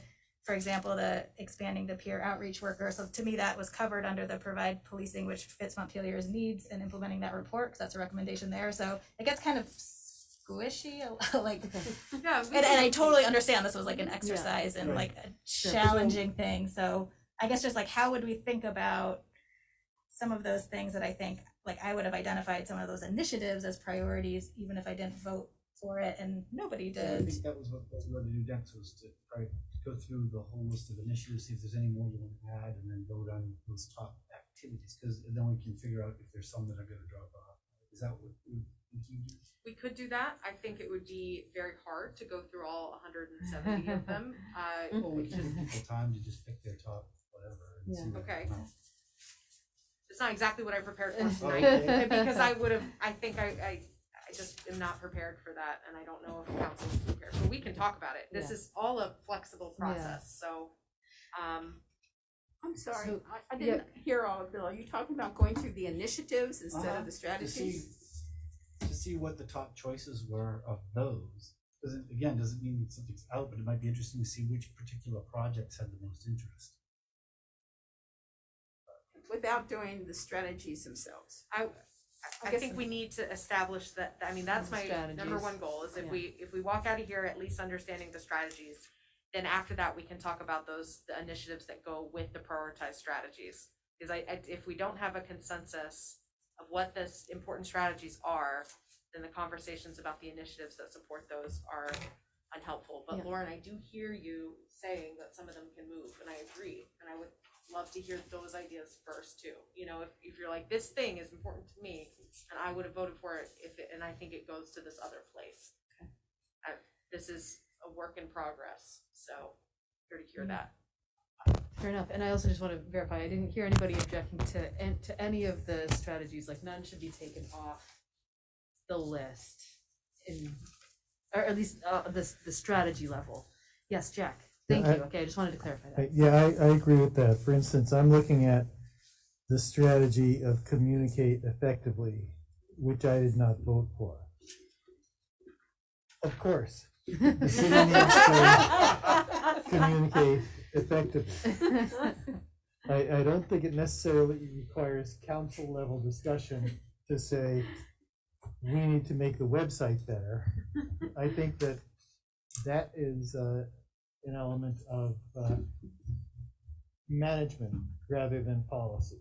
And that's how I thought about a lot Well, of these things. I agree, but it's important to us to know that a majority of you thought that was one of your highest priorities. Yes. So I think that it's not so much what's coming off, it's like where do they fall? So, yes, we should communicate effectively, but if people think we really need to, if that's something we want to spend a lot more, priority time on this year, or really effort, then it's good to know that that's where that falls. And, other people have other priorities. It's not saying that, we all, I didn't vote, but everyone could vote for everything if we didn't have a limit. It's like, where do you, part of the exercise is to see where people prioritize, to see.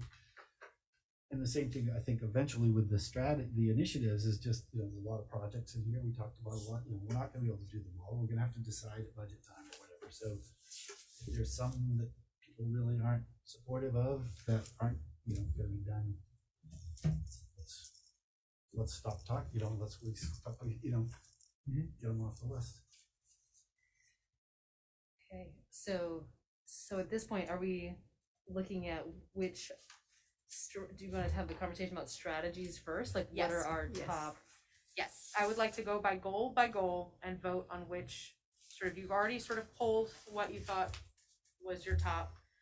And I would like to sort of get your formal vote on each of the strategies. So, again, if y'all are okay with capping it at 10, the reason I gave you 10 votes is because of, that's how you facilitate, make sure that we're not getting like 1,000 ties on things.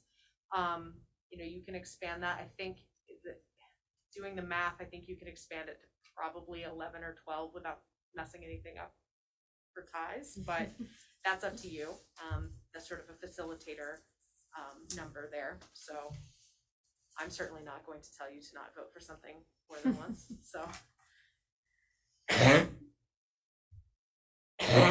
So we can go through the improved community prosperity goal. We have 1, 2, 3, 4, 5, 6 proposed strategies. They're actively supporting economic development, promoting outdoor economy, maintaining a vibrant downtown. This one is up for question, but clarifying the city's role in social services, provide community support to residents in need, including some different workforce and intern programs, and exploring expanded childcare. So I'll just sort of go through them one by one, and maybe we could just raise our hands. Mayor, does that sound appropriate? Okay. So actively supporting economic development. Are we voting to say, like, this is something we'd want of one of our 10? Yes, please. Okay, is this one of our 10? Okay. Wait. Do we want to, anybody want to make a case for one, or if we go goal by goal, assuming we want to talk about these a little bit, right? Yeah. That's really fair. Donna, Well, go given that the council wouldn't vote $75,000 to the development corps, I can't imagine we want to put a staff in on this, add a staff. And without a staff, I don't see how we can do that. And so that's why it's not one of my top 10. I don't see it reasonable within the financial parameters. Okay. So that's interesting, because that's one of the things that I'm like, we got to figure out our economic development thing. I would love to have that conversation. Are we still, where are we at with economic development, and do we need to hire somebody, or do we need to pay somebody else to do economic development? But anyway, that's just where I'm at. Any other thoughts on this particular one? Hi. I don't know if y'all can hear me. We can. That scared me. Hi. I would actually like to see if the community itself could be a committee for it, so that we would work together from within the community, both citizens and business owners. And it could be a really great way to meet some of our needs if we can have economic development to solve some of the issues that we've been talking about tonight, that the solutions come from us, and in doing so create business in the area as well.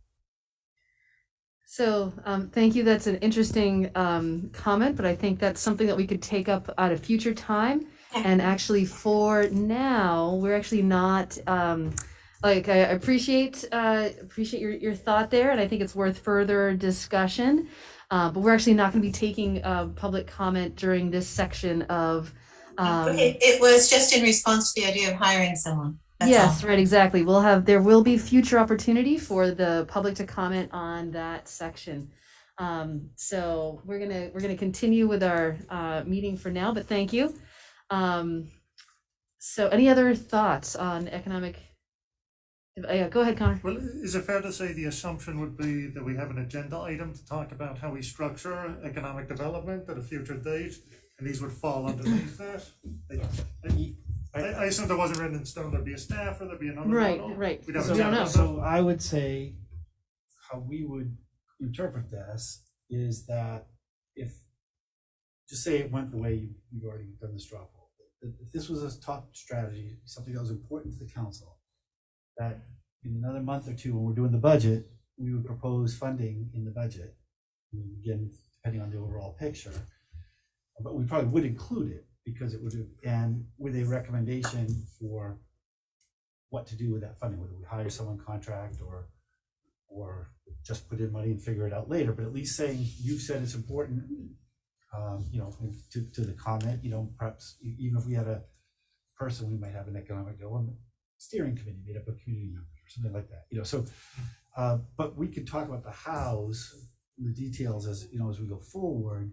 It would be, you've said this is important, so it's important to us to respond and give you a plan for moving forward. If it wasn't important, then, you know, we might still do, we probably would still look at the tax stabilization TIF program, but we might not talk about funding and those kinds of things. Jay, and then I have a thought. Go ahead. Do you want to? Well, I was just thinking about process stuff. We have 10 votes. That's a straw poll, not an official vote, but and so, you know, knowing that, like, okay, maybe explore expanded childcare that's on the list, and you know, all of these are, you know, somewhere in the work plan. Would I redistribute my votes? Does that make sense? Like, maybe some of us would like to reconsider where our votes Again, would none of these things go. are gonna go away. And just want to check in with you, Jennifer. I don't know if you've already thought about, like, these are where my 10 votes would go. You already know. Yes. Okay, great. Okay. That's why after I rose my hand, I was like, wait, no, I did not put my name down for that. Oh, okay. Sorry. So I also wanted to check on that because I saw you saw you do that. Donna, go ahead. Are you saying what I think? I don't feel that the explore expanded childcare should be a strategy. I think it should be an initiative. Everything else is very abstract, and that's very specific. It is. I agree. That's fine with me. I also kind of wonder, you know, also knowing that, like, the second one here, promote outdoor economy, that's gonna happen anyway, right? Like, we're Right, but it's y'all prioritizing where you want staff time and money to go. okay. So if you say that's a big deal to us, we want to make that happen, then it's up to me to work with Alec to Goes to the head determine of the what's class. going to make that happen for you.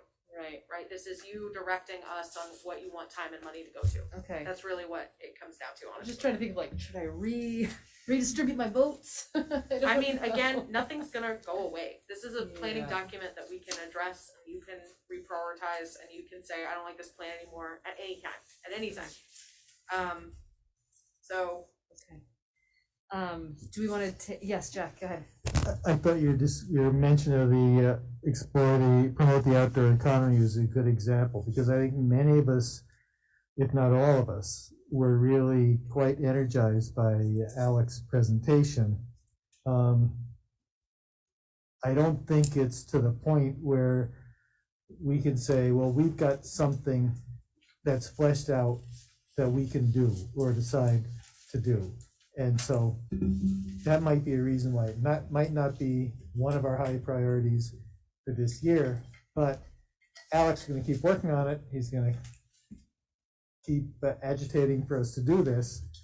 And when he comes back to us, we could come back and say, yeah, this is Now something, you've got it fleshed out, we're gonna do this.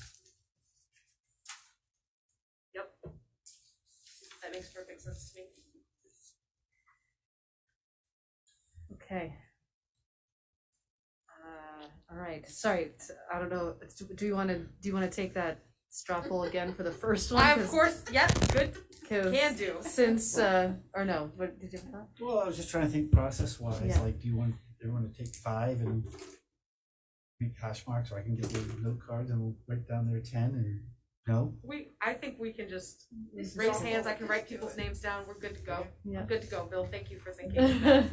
Well, and the only reason I was thinking about redoing that is because Jennifer was like, maybe not that one. So I had, for the first one, actively support economic development. I had Ann, Connor, Jay, and Jack, and Lauren raise their hands. Did you not? I misunderstood. Okay.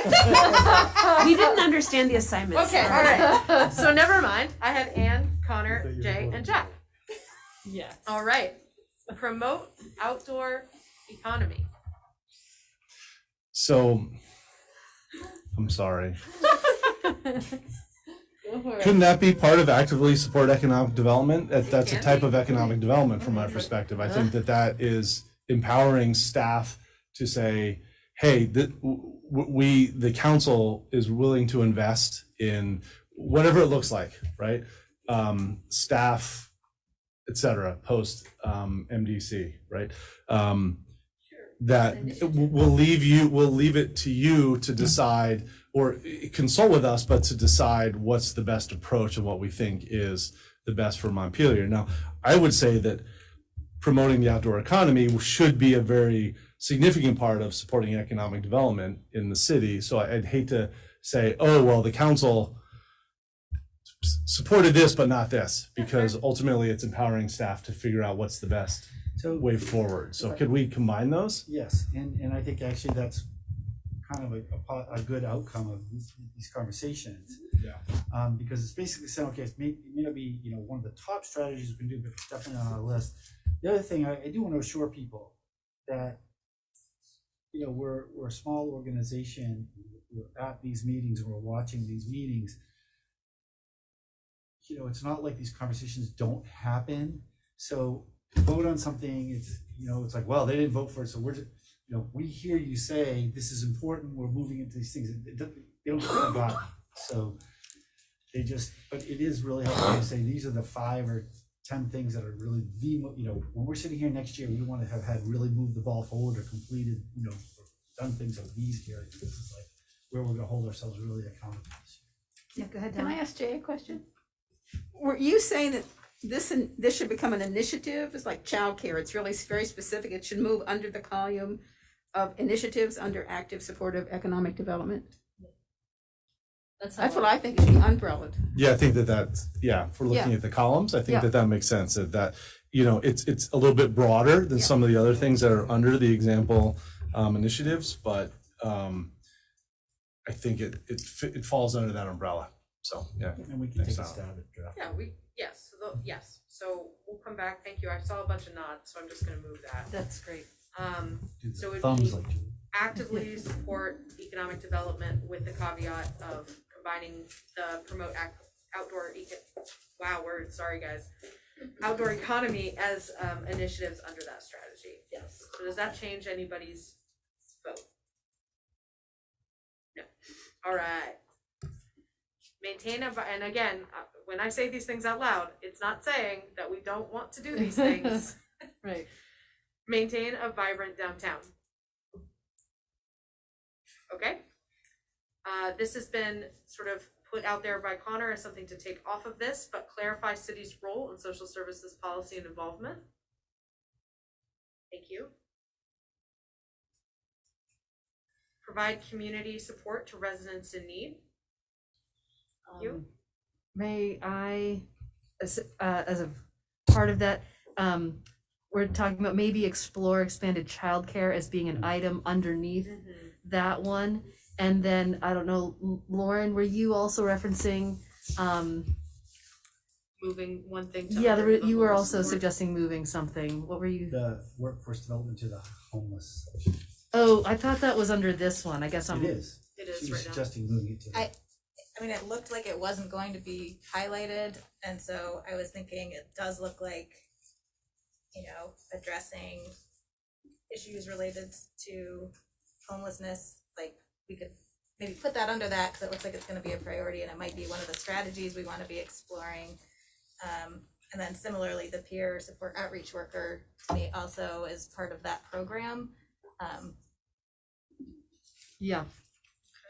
I've moved That those. doesn't help your expand childcare. No, that's under fine. that, I mean, I'm seeing that as under provide community support to residents in need. Yes. And so you're saying maybe address homelessness in the community as also being a part of that? No, she's No. saying to move I'm those sorry. two initiatives into the last page under address homelessness in the community. Oh, I see. Adding those initiatives there.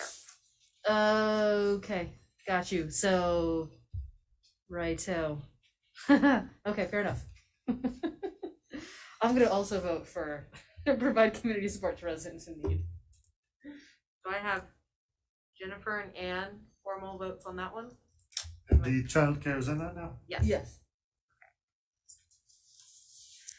All right, so that is that goal. Your number one goal for that is actively support economic development with outdoor economy moved underneath it. That's the only one that received a majority vote. Next, goal, provide responsible and engaged government. So the first strategy that we're discussing is communicate effectively, which we've sort of talked about. Accessible communication, some of our resource officers, increasing coordination with CAN, and doing some more forum and outreach. Hands for communicate effectively.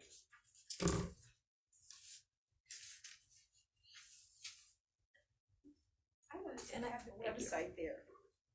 It's in there. It is. It's the first one. Sorry. Improve the city's website, Previous page. community Oh, it's on the other events, page. Thank you. and recruitment fairs. We get to go through this. So then the next is provide excellent services, which had some accreditation initiatives supporting it. Talking about our community services department, retaining staff, and some other things. So provide excellent services. This is just our job. Yes. Yeah, that's how I felt about it too. Okay. Follow equitable and inclusive practices, which talks about the equity action plan recommendations and language access improvements. So equitable and inclusive practices. Make a Now you put that under suggestion. excellent service and you have 4 votes. Excellent, equitable, and inclusive That's what excellent services are all about. I mean, one thought, just seeing where the dice is being rolled. I mean, to me, seeking language access improvements is part of effectively communicating with our community. I mean, to me, a lot of the equity report recommendations were tied to better communicating and engaging.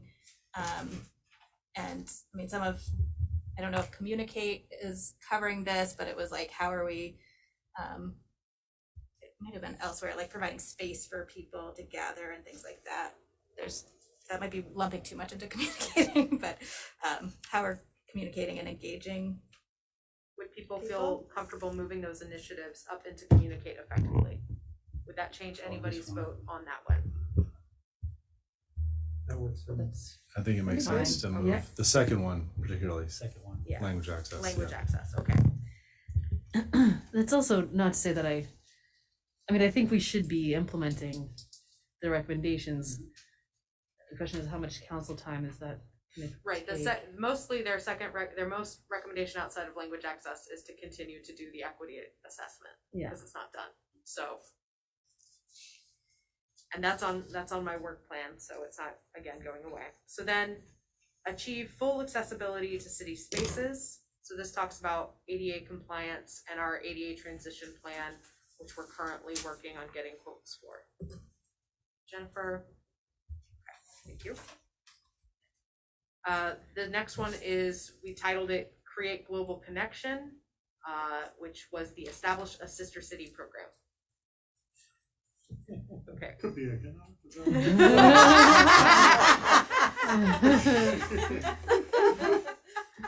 Going away. That's a lot of competition right here, you know. So.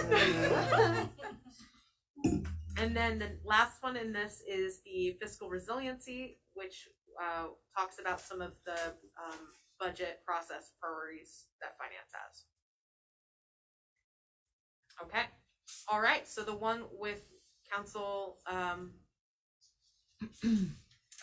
so sorry. My brain has melted out of my ears. Majority is the communicate effectively, which we have moved language access into. Thank you. Before we move off this topic, this comes under the overall heading of provide responsible and engaged government. And I'm not sure that language really captures what we were going for, because I think that what we were going for was a couple of things. One, having the government be both responsible and responsive, but two, creating conditions for the citizenry to be engaged.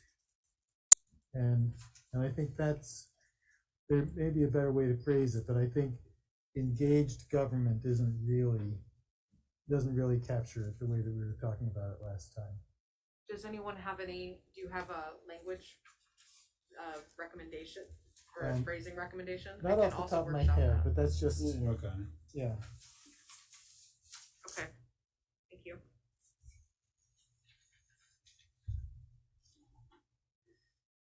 Okay, next goal is the create more housing goal. So the first strategy there would be increase available housing units. We talked about a few things in the proposed initiatives, like prioritizing infills through the ADUs, working with partners for VHCB grants, and our housing task force plans. Can I get hands for increasing available housing units? Did you skip one? Did I skip one? Yeah, Yes, I on the did. previous page, yeah. Sorry, folks.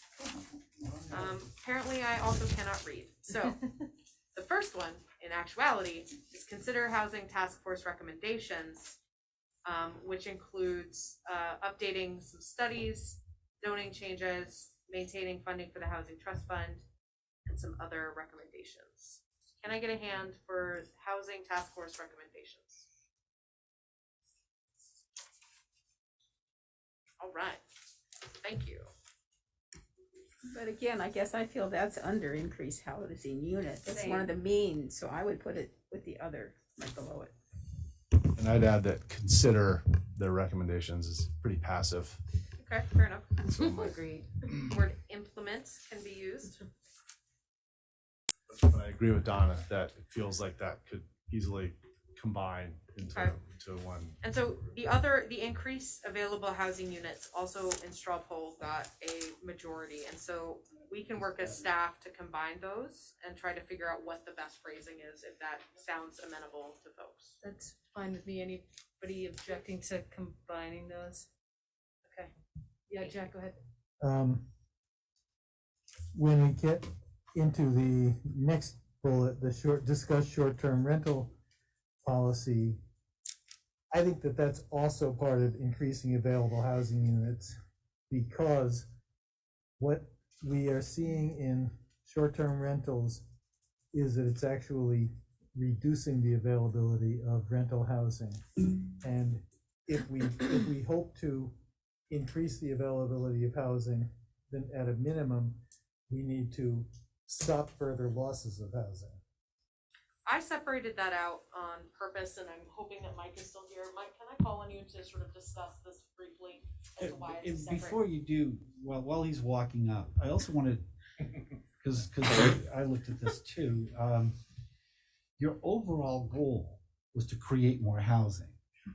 So if your strategy is increase available housing, you're kind of saying the same thing. I think the idea is, how do we take your goal of creating more housing, and what are some of the strategies to achieve that goal? So some of these really are splitting them apart into the chunks that we're going to work on to accomplish that goal. If we just say our goal is to create more housing and our strategy is to increase housing units, we haven't really narrowed it down at all. So we might want to maybe we need to look at this whole section that we come back with a redraft. Fair enough. I don't know if there was a question though. No. It was a pretty good answer. I just was. He doesn't like us combining them all. Well, no. He's got a point. Yeah, I mean, it's. So the short-term rental policy was. Yeah, the short-term rental wasn't actually increasing the amount of housing, which is I think why we had talked about splitting it out. If our goal is to increase housing, these are the tools to do that. And if our goal is to do something else, then that's a different tool to do something different.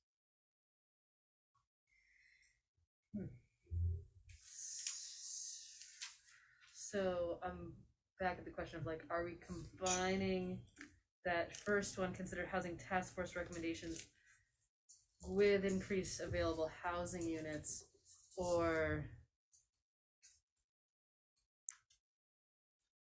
leaving them separate? I mean, they're from a person who works with the homeless community and homeless families, they're all interconnected, right? So you can afford your housing, you end up homeless, and then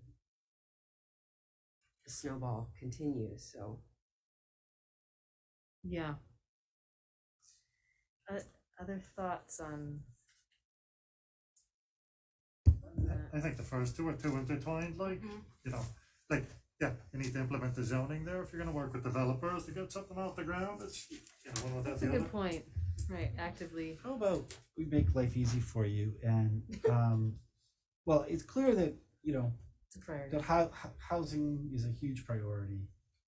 Maybe we could just take a look at this section and redraft it around and try to group things a little bit differently so that they go together in a different way. We'll just consider all of that a priority strategy. Yep. Okay. Right. So we'll revisit that. This would be the top. This would be done as number one, right? Yes, that's fair. Yeah, that's fair. Thank you. Okay.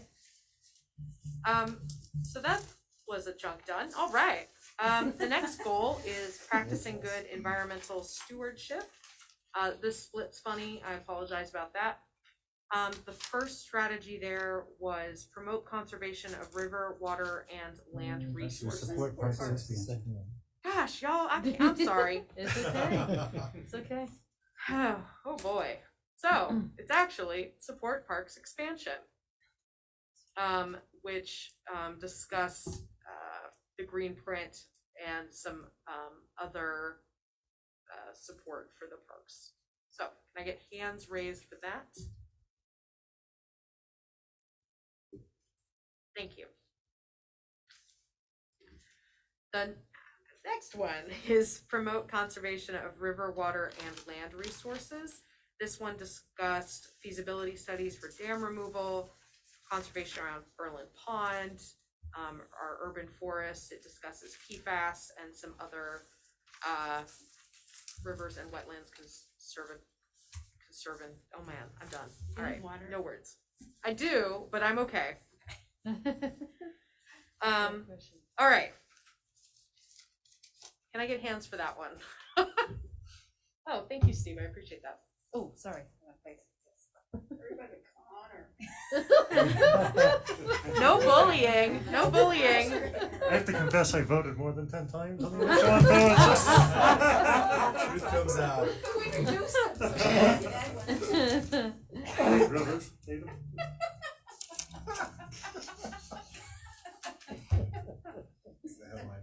I feel like there's a lot of heavy things in that could take a lot of time. There's a lot. There's a lot in there. Yeah. All right. So I feel like this is a good time for me to announce publicly that I am not sick and that this is, in fact, old things. All right. So the next one is address climate change issues, and that one really was our net zero plan recommendations and some other policies internally for environmentally responsible purchases. Can I get hands for this one? All right. Yeah. Councillor Bate doesn't believe in climate change.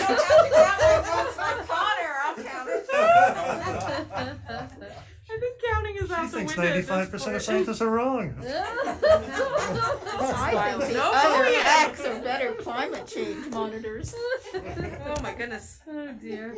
Okay, well, both of those are high priority, so thank you. Next goal is build and maintain sustainable infrastructure. The first one, and I'm going to point at it, so I actually read the first one, is address new or improved infrastructure needs, which really talks about, I think one of the bigger ones is the stormwater utility, the rec building renovation options, and some other initiatives there. So can I get hands for that item? All right. Also, Yeah. a lot of heavy hitting things there too. Yes, so there are some things that I think when we come back next week or next meeting, when I come back with this draft plan, there'll some things that'll be highlighted that will need extra votes, like the initiatives will need votes for inclusion. And I think those are some of the newer ones that have been brought to the table. Yeah. So I think we can work through that, no problem. And so the next one is implement long-term DPW infrastructure plans. Again, not saying that this won't happen if it is not a priority. So can I get hands for this item? If you had 11 votes, would you vote for this? Lauren, was that a hand? Our streets need you. We'll count them all up afterward. Anyone who's over 10, we'll throw it all I'm in. keeping a little track of it. Ridiculous. So the next is continue infrastructure funding strategies. Can I get hands? All right. Oh, sorry. Oh, okay. Because one of mine got merged. Yeah. So yeah, I'm gonna throw my name in there. All right. Well, all of those then are had a majority vote. Thank you. All right. Last goal. The voting cap is off. Now the voter fraud is rampant. I think this is the most. It's not who votes, it's who counts the votes. That's right. This is the most quotable council meeting I have ever been to. David Delcor is The on. headlines just so you know. tomorrow. Quotable? Oh dear. If you haven't Alright. figured it out, the strategy is if everybody else votes, you save you don't have to. Right. Oh my You God. save it for the Right, next that's round. right. There you go. That's the flaw with this system. This is wild. Okay, all right. Improving public health and safety. The first one is addressing homelessness in the community. We added the workforce development initiative and the peer support outreach worker to this strategy. Can I get hands? All right. The next one is implement regional public safety. I put regional in there twice. It's fine. Implement regional public safety improvements. This includes the CVPSA, Elevate Telecom Needs Assessment, and Capital Fire Mutual Aid. Again, these things will not happen if you do not vote for them. So, can I get hands? You didn't vote for that? I didn't use my 10 because I figured they had to do all this anyway. Well, yes, Yeah, that's true. right. Yes, exactly. The next strategy is provide policing that fits Montpelier's needs, which is really reviewing and considering the police review committee recommendations and what that entails. So there is some budgetary impacts that carries with it. I don't have a total in front of me, but it does have budgetary impacts. So can I get hands for that? And there's a lot in that report. We're having our last meeting tomorrow night to go over public input, and then we'll get it to the council. If it gets a vote. It's not approved yet? Y'all are funny. So the next one is improving local hazard mitigation, emergency response, and infrastructure. So again, these are looking at some of the higher cost items identified in the local hazard mitigation plan. We are working on a lot of these that we identified here. So can I get hands raised for this one? I'm the only one with hazard in mind. You and me, Donna. You may be the only one with. But I do hope that we do that. I know I didn't vote for it, but like, Yes. this is No, important. waste it off. Yeah, this is one of those. We're just throwing it away. Yeah, right. The Not plan gonna you just happen. approved. Reassuring them. Gone. They can vote. Well, you know, we will complete E911 renaming. So how many do you have that are top? I will go through it in just a second. There's two more in this goal. There's provide effective mental health response, but that also, again, that's talking about the CIT program and what level of priority of spending you want with that. And again, we talked about the peer outreach and social worker programs within the MPD. So that's a little different than before. So can I get hands there? Thank you. And then the last one is the restorative justice strategy, which talks about incorporating CJC more into our goals and expanding their support. Can I get hands? If I had more. I know, right? All right, so going through the goals, I'm gonna just sort of start at the beginning and say what people voted for, so we can go through that. So under improved community prosperity goal, we had actively supporting economic development with the added caveat of outdoor economy. The next one would be provide the responsible and engaged government, which we're going to workshop. The communication strategy came out on top there. And no, that's it. Sorry, I can't read. Can't do anything. Create more housing as a goal. We had implementing the housing task force recommendations along with actively achieving and increasing available housing units. Under practice good environmental stewardship, we had the promotion of conservation of river, water, and land resources and addressing climate change issues. Under build and maintain sustainable infrastructure, everything passed. So as priorities, we have new and improved infrastructure needs, our DPW infrastructure plans, and our infrastructure funding strategies. Under improving public health and safety, we had addressing homelessness in the community.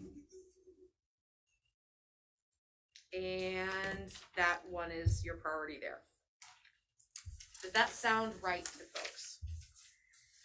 It does. I also appreciated your comment earlier, Bill, that was like, you know, we're a small organization, like we still hear you on these, you know, so, you know, for those of us that voted for things that did not get 4 votes, like, you know, I'm sort of trusting that, like, yeah, you've heard us, that like, even within these goals, that those rise to a level. So what's going to happen, I think, is that at the next meeting we will draft this into a plan. You'll get a chance to weigh in on the initiatives, particularly the ones, the newer ideas. So, and maybe we'll do the prioritization of the goals in some sort of order, and then you'll get to see the whole plan, see what's in there, how we move stuff around based on these conversations, and see if that, you know, it's still your plan ultimately. So what I can also do, and I think will help relieve some, I don't want to say the word angst because that's wrong, but just wanting to know what happens with these initiatives, right? So for instance, Feast program growth is an initiative under providing community support, right, to residents in need. If Feast, let's say you didn't vote for that one, Feast is on our senior center director's work plan. That's a big initiative for her. That's something that I track as her manager to make sure that that's happening, because she stated that as a initiative for her work plan. So I can go through these and tell you where they're ending up. If they're not on your strategic plan, where are they going? What are they doing? Are they in a parking lot because there's something that y'all created, or are they in someone's work plan? So I'll turn that around for next time. And but it's also the opportunity, I'm just using that as an example. I don't think this would be a real life example, but if on the other hand, this would be your chance to say, we don't really want the Feast program.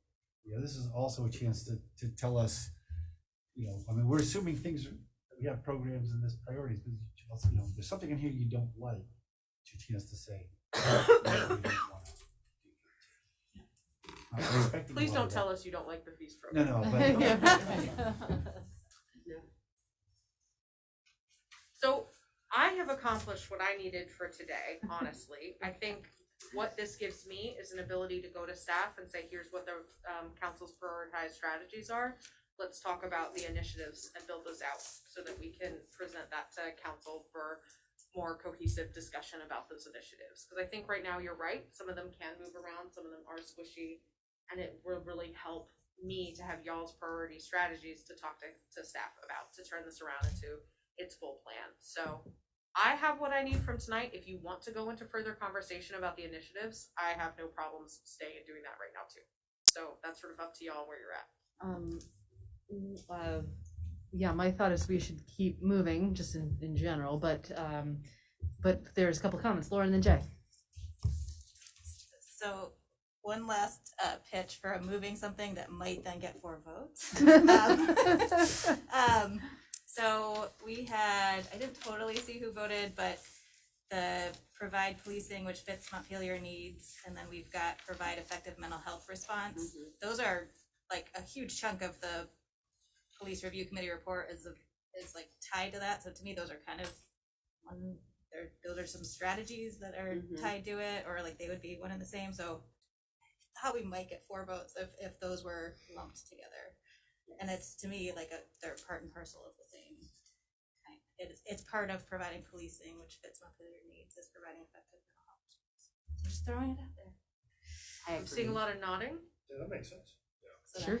All right. Do we actually have 4 votes? Can we get hands for a combined providing policing, which fits Montpelier's needs with effective mental health response? All Oh, right. wow. Cool. Well, I know that really ties very closely. Thank you, Lauren. I appreciate that. I know that ties very closely with Chief's, really big push on the CIT program. So thank you. Cool. Jay, yeah. Yeah, I want to move forward on this. I don't want to dig too deep Okay. into the details, but I do think, Cameron, one of the biggest challenges as you dig into the initiatives list to kind of come back to us with the staff is like really trying to focus in on action items. There's a lot of, review this, consider that, and, things that tend to be a little bit more passive. And sometimes, like if it's a bigger picture thing, like we can't like fully commit necessarily, but I think if we have things to respond to, like improve the website, it's like, well, what exactly does, like, let's think about what does that mean? Not that we need to do a full analysis and budget analysis, but like, hey, this is what needs to be improved around the website. That I just use that as one example. Yeah, no, it's a good example. So having those things like kind of thought through by the department heads and staff before you come back, I think will be really helpful for us in terms of prioritizing action items. So yeah, thanks.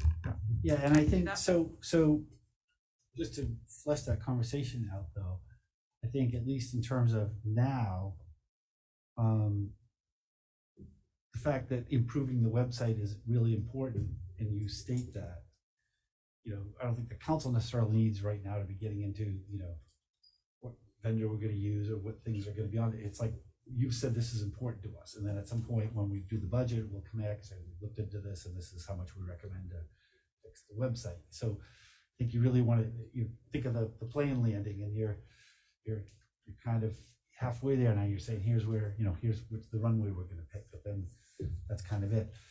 And also on that, when we talked about the things like consider, I use those words specifically on those because a lot of those are council decisions. So one of the things we're going to add in is sort of whose action this is. So like the housing task force plan, you have to decide at the end of the day, these are policies. So the idea is it'll be on your agenda to consider unless you say we're absolutely going to do these right now. So it's not meant to be squishy. It means that you've got to come back and, even the thing about the social services was sort of we've got to decide this. It was clarify the role. It wasn't increase it or decrease it. It was make a policy decision, where some of these are, what we're going to do. So So we'll try to also figure out which one of these things are sort of council things, or staff things, so that you can really focus your time on the council things. Again, you know, this is a process that I've, at least in my mind, as going to be on the agenda for another 2 meetings. Right. I think that the next one is to look at initial draft and then sort of get community feedback on that initial draft and then adopt that at the following one. So, you know, thank y'all for this process. I know it can get a little messy, but I think that's like the fun part of having these conversations and deciding sort of what goals you have for the next 2 fiscal years, really. So it really does help us, and I'm very grateful that we're aligning it with the budget process, as I think that'll be very helpful for us. And that was just what I was going to say, that I really appreciate having gone through this last year, and now again, that this like so sets the stage for the budget process where we're committing and making decisions around these action items. Mm-hmm. Whereas before we did it and it was just sort of like, well, let's see what happens over the next 6 months. But now we're moving right from this into owning the decisions, which I think was a really smart move. And I appreciate, you know, your thoughts on and foresight in making that happen. So, thank you. Yeah. Great. Okay. So you don't need any other vote from us tonight on this, because I do not. It was all just a straw poll, really. Okay, so we are gonna move on then. So because we anticipate that there is a executive session on land acquisition, we're gonna jump to the council reports. And so Jennifer, just so you know, this is maybe you already know this. This is a time for any counselor to share like reports out from committees they're on, or there's these upcoming local events that people should check out, or heads up, you know, like there's this thing coming, or you know, there was something in the past that happened that was really exciting. Yeah. Okay. So, and for whatever reason, I just always start with Donna. And She's a right-handed person. She's a right-handed person. Yeah, I do, exactly. Right. But if you want to, that's fine. I can go the other way. I'm ready now. You're Next so time good. if you want to go there. This Yes, is why I Lauren, always does she talk. feel neglected? I mean, everybody seems to always have something to say that's different. I'm amazed at all of us are so unique and contribute well.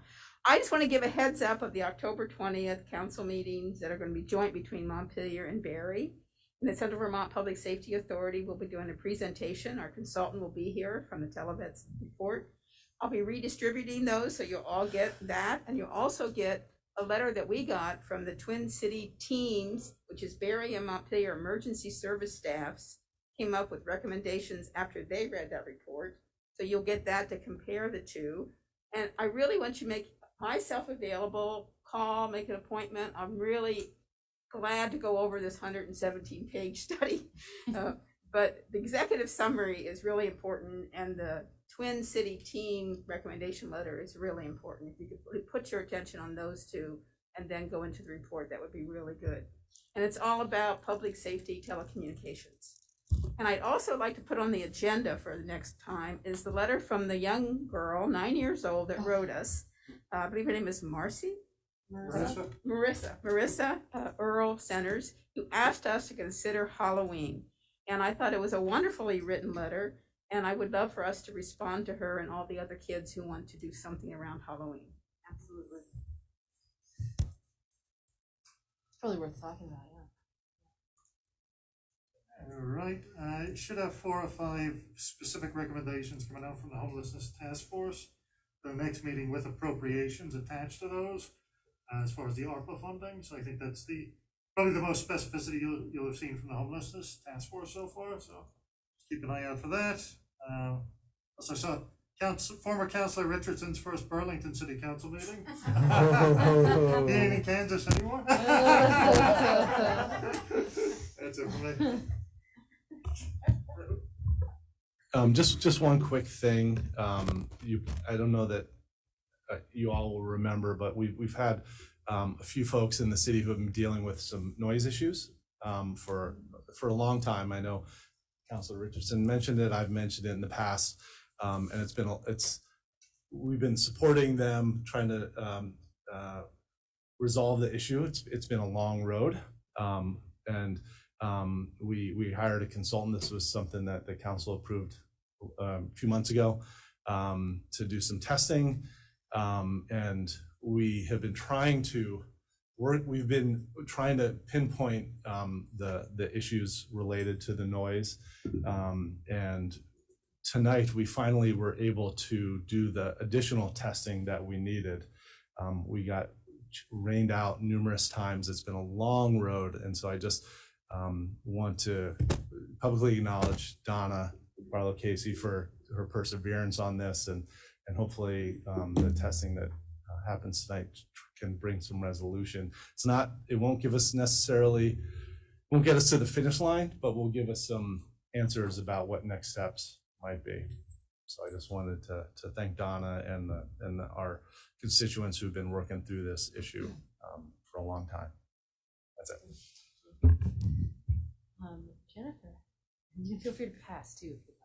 I am fast. Okay, Thank you. Just two things to mention. One, I doubt that she's watching tonight, but it was just reported today that our veteran journalist and former assistant city manager, Sue Allen, was just named the new editor of the Bennington Banner. So congratulations to Sue. Wow. And second is that many people are aware that as of tomorrow, the general assistance hotel program was due to be terminated. And due to, thanks to my advocacy by my colleagues at Vermont Legal Aid and other advocates, we were able to get the governor to push back the end of the GA program for 30 days. It doesn't solve the problem, but it gives us more time to advocate for a solution. And I think this is really an object lesson in how concentrated community advocacy can affect policy.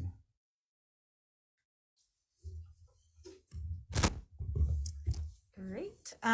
Just two quick things. One, it was mentioned earlier, but for the police review committee, we have had a public comment period and have heard from a number of folks, and we do have one last meeting to finalize the report tomorrow. So if anyone wants to join us via Zoom 4:30 p.m. tomorrow, we'll be looking at the public comments and working to address and work through those. So if people wanted to come and explain further or have a last voice, that will be where we'll be finalizing the report that then we'll be providing to council and out to the public. And then only other thing, I have been getting a couple kind of queries about how we're going to be making decisions for the American Rescue Plan Act money that is not allocated. And so people have been sharing some ideas of public engagement and stuff. So just looking forward to, I guess at some point, maybe just like the timeline, if that's going to be just right alongside the budget, or do we want to do it differently so it's not, I know the budget itself is such a big hard thing. Anyway, I don't know if we want like to try to do it on a slightly different track or something to give us a little more brain space. But I also think it's a great, I mean, how often are we able to be like, we've got some money, like what are our best ideas, community? And we just did our strategic planning. So I just know some people are thinking about it and want to be involved and helpful in thinking through how we can make some good, thoughtful, forward-looking investments for our community. So looking forward to figuring out a good process together. Yeah, fair enough. Oh, did you have something to add? Yeah, go ahead. Got another email. The treatment plant odor. I've gotten several complaints about it from people on State Street. I just recently got one from my own neighborhood. Do we have any resolution as to why it seems to have been stronger this summer, and particularly like even today? We're looking into it. We don't yet, and it is the whole issue of the camp. Okay. I don't have something. Okay. Thank you. Sorry. No, it's fine. I have a couple of things. One is that there's going to be a art opening at the TW Wood Gallery on October 1st. They recently acquired a new painting that was by T.W. Wood. So just want to let folks know, October 1st, 5:30, you can go check out the new painting they acquired, which is pretty cool. Second thing, slightly, well, actually very unrelated. Just want to put this out there that one of the things that I am thinking about, that I feel like I heard from the equity report, was the possibility of paying folks for their participation on committees. And so one question that I'm thinking about, and I'd be interested in your thoughts on this, is who do we pay and how much do we pay them? And then I'm picturing like our pay is on a separate line on a ballot. Do we do it that way? Do we build it in? You have a thought on that? The Social and Economic Justice Advisory Committee was discussing that this morning. So Shayna Casper, the chair of that committee, had started doing some research because Essex is going down this road. They're planning to do it. So we have some lessons learned from how they're approaching it. They're just putting it into place, I believe, going into effect in January. So it's relatively new there too, but they've figured out some ways, who might get it and how to structure it. So we have some learnings that we're collecting and viewing that as something that we want to put forward, I think, a proposal to bring to council on. Okay, great. As a part of the budget conversation. Yes. Okay, great. Especially, I know we're not in budget season yet, but it is coming, and so I'm anticipating that. Okay, I guess that is it for me. When we don't have the city clerk here, at least not. Oh, he's on the screen. Yep. Oh my gosh. I've been here the whole time. You're here. Never mind. Taking advantage of the technology You might as well. this time around, so I can be in two places at once. I just should mention, I was gone for most of the last week. I'm going to be gone for most of the next week. I just can't take 2 clean vacation weeks in a row because I can't really be gone 2 weeks. But so we'll have to get caught up on the minutes, which are all done and posted. All those little silly meetings y'all are having. So many meetings. But we'll just have to put them en masse into one of these coming up, but they're getting done and will be done too. But yeah, so don't look for me in the next week. I'm gone again. I'm going into the mountains. Awesome. All right, thank you. Bill. Thank you all for your time working through this. Just remind everybody, I know that when we first did this, we had someone come in and we spent 2 really long evenings consecutively, like 4 or 5 hour evenings working on this, and then also the staff during the whole day. So we're trying to condense this, especially into regular other agenda items. So it may seem like it's long, but it's because of the way we're opting to do that. So thank you for working your way through that. Otherwise, I don't know that I have anything specific to report. All right. And we're not anticipating coming out of an executive session to take a vote. Okay, so thoughts on, is there a motion to go into executive session for the land acquisition discussion? I go into executive session. And include the city manager and the parks director. Okay. 1 VSA, section 313A2, including the city manager and the parks director to discuss negotiating or securing real estate purchase or lease options. There's a motion and a second. Further discussion. Okay. All in favor, say aye. Aye. Okay, Ed opposed. All right. So we do not anticipate, we will come back into public session, but we will not be taking any formal votes when we come back. So thank you, everybody. Have a good night. Do you need anything from your office?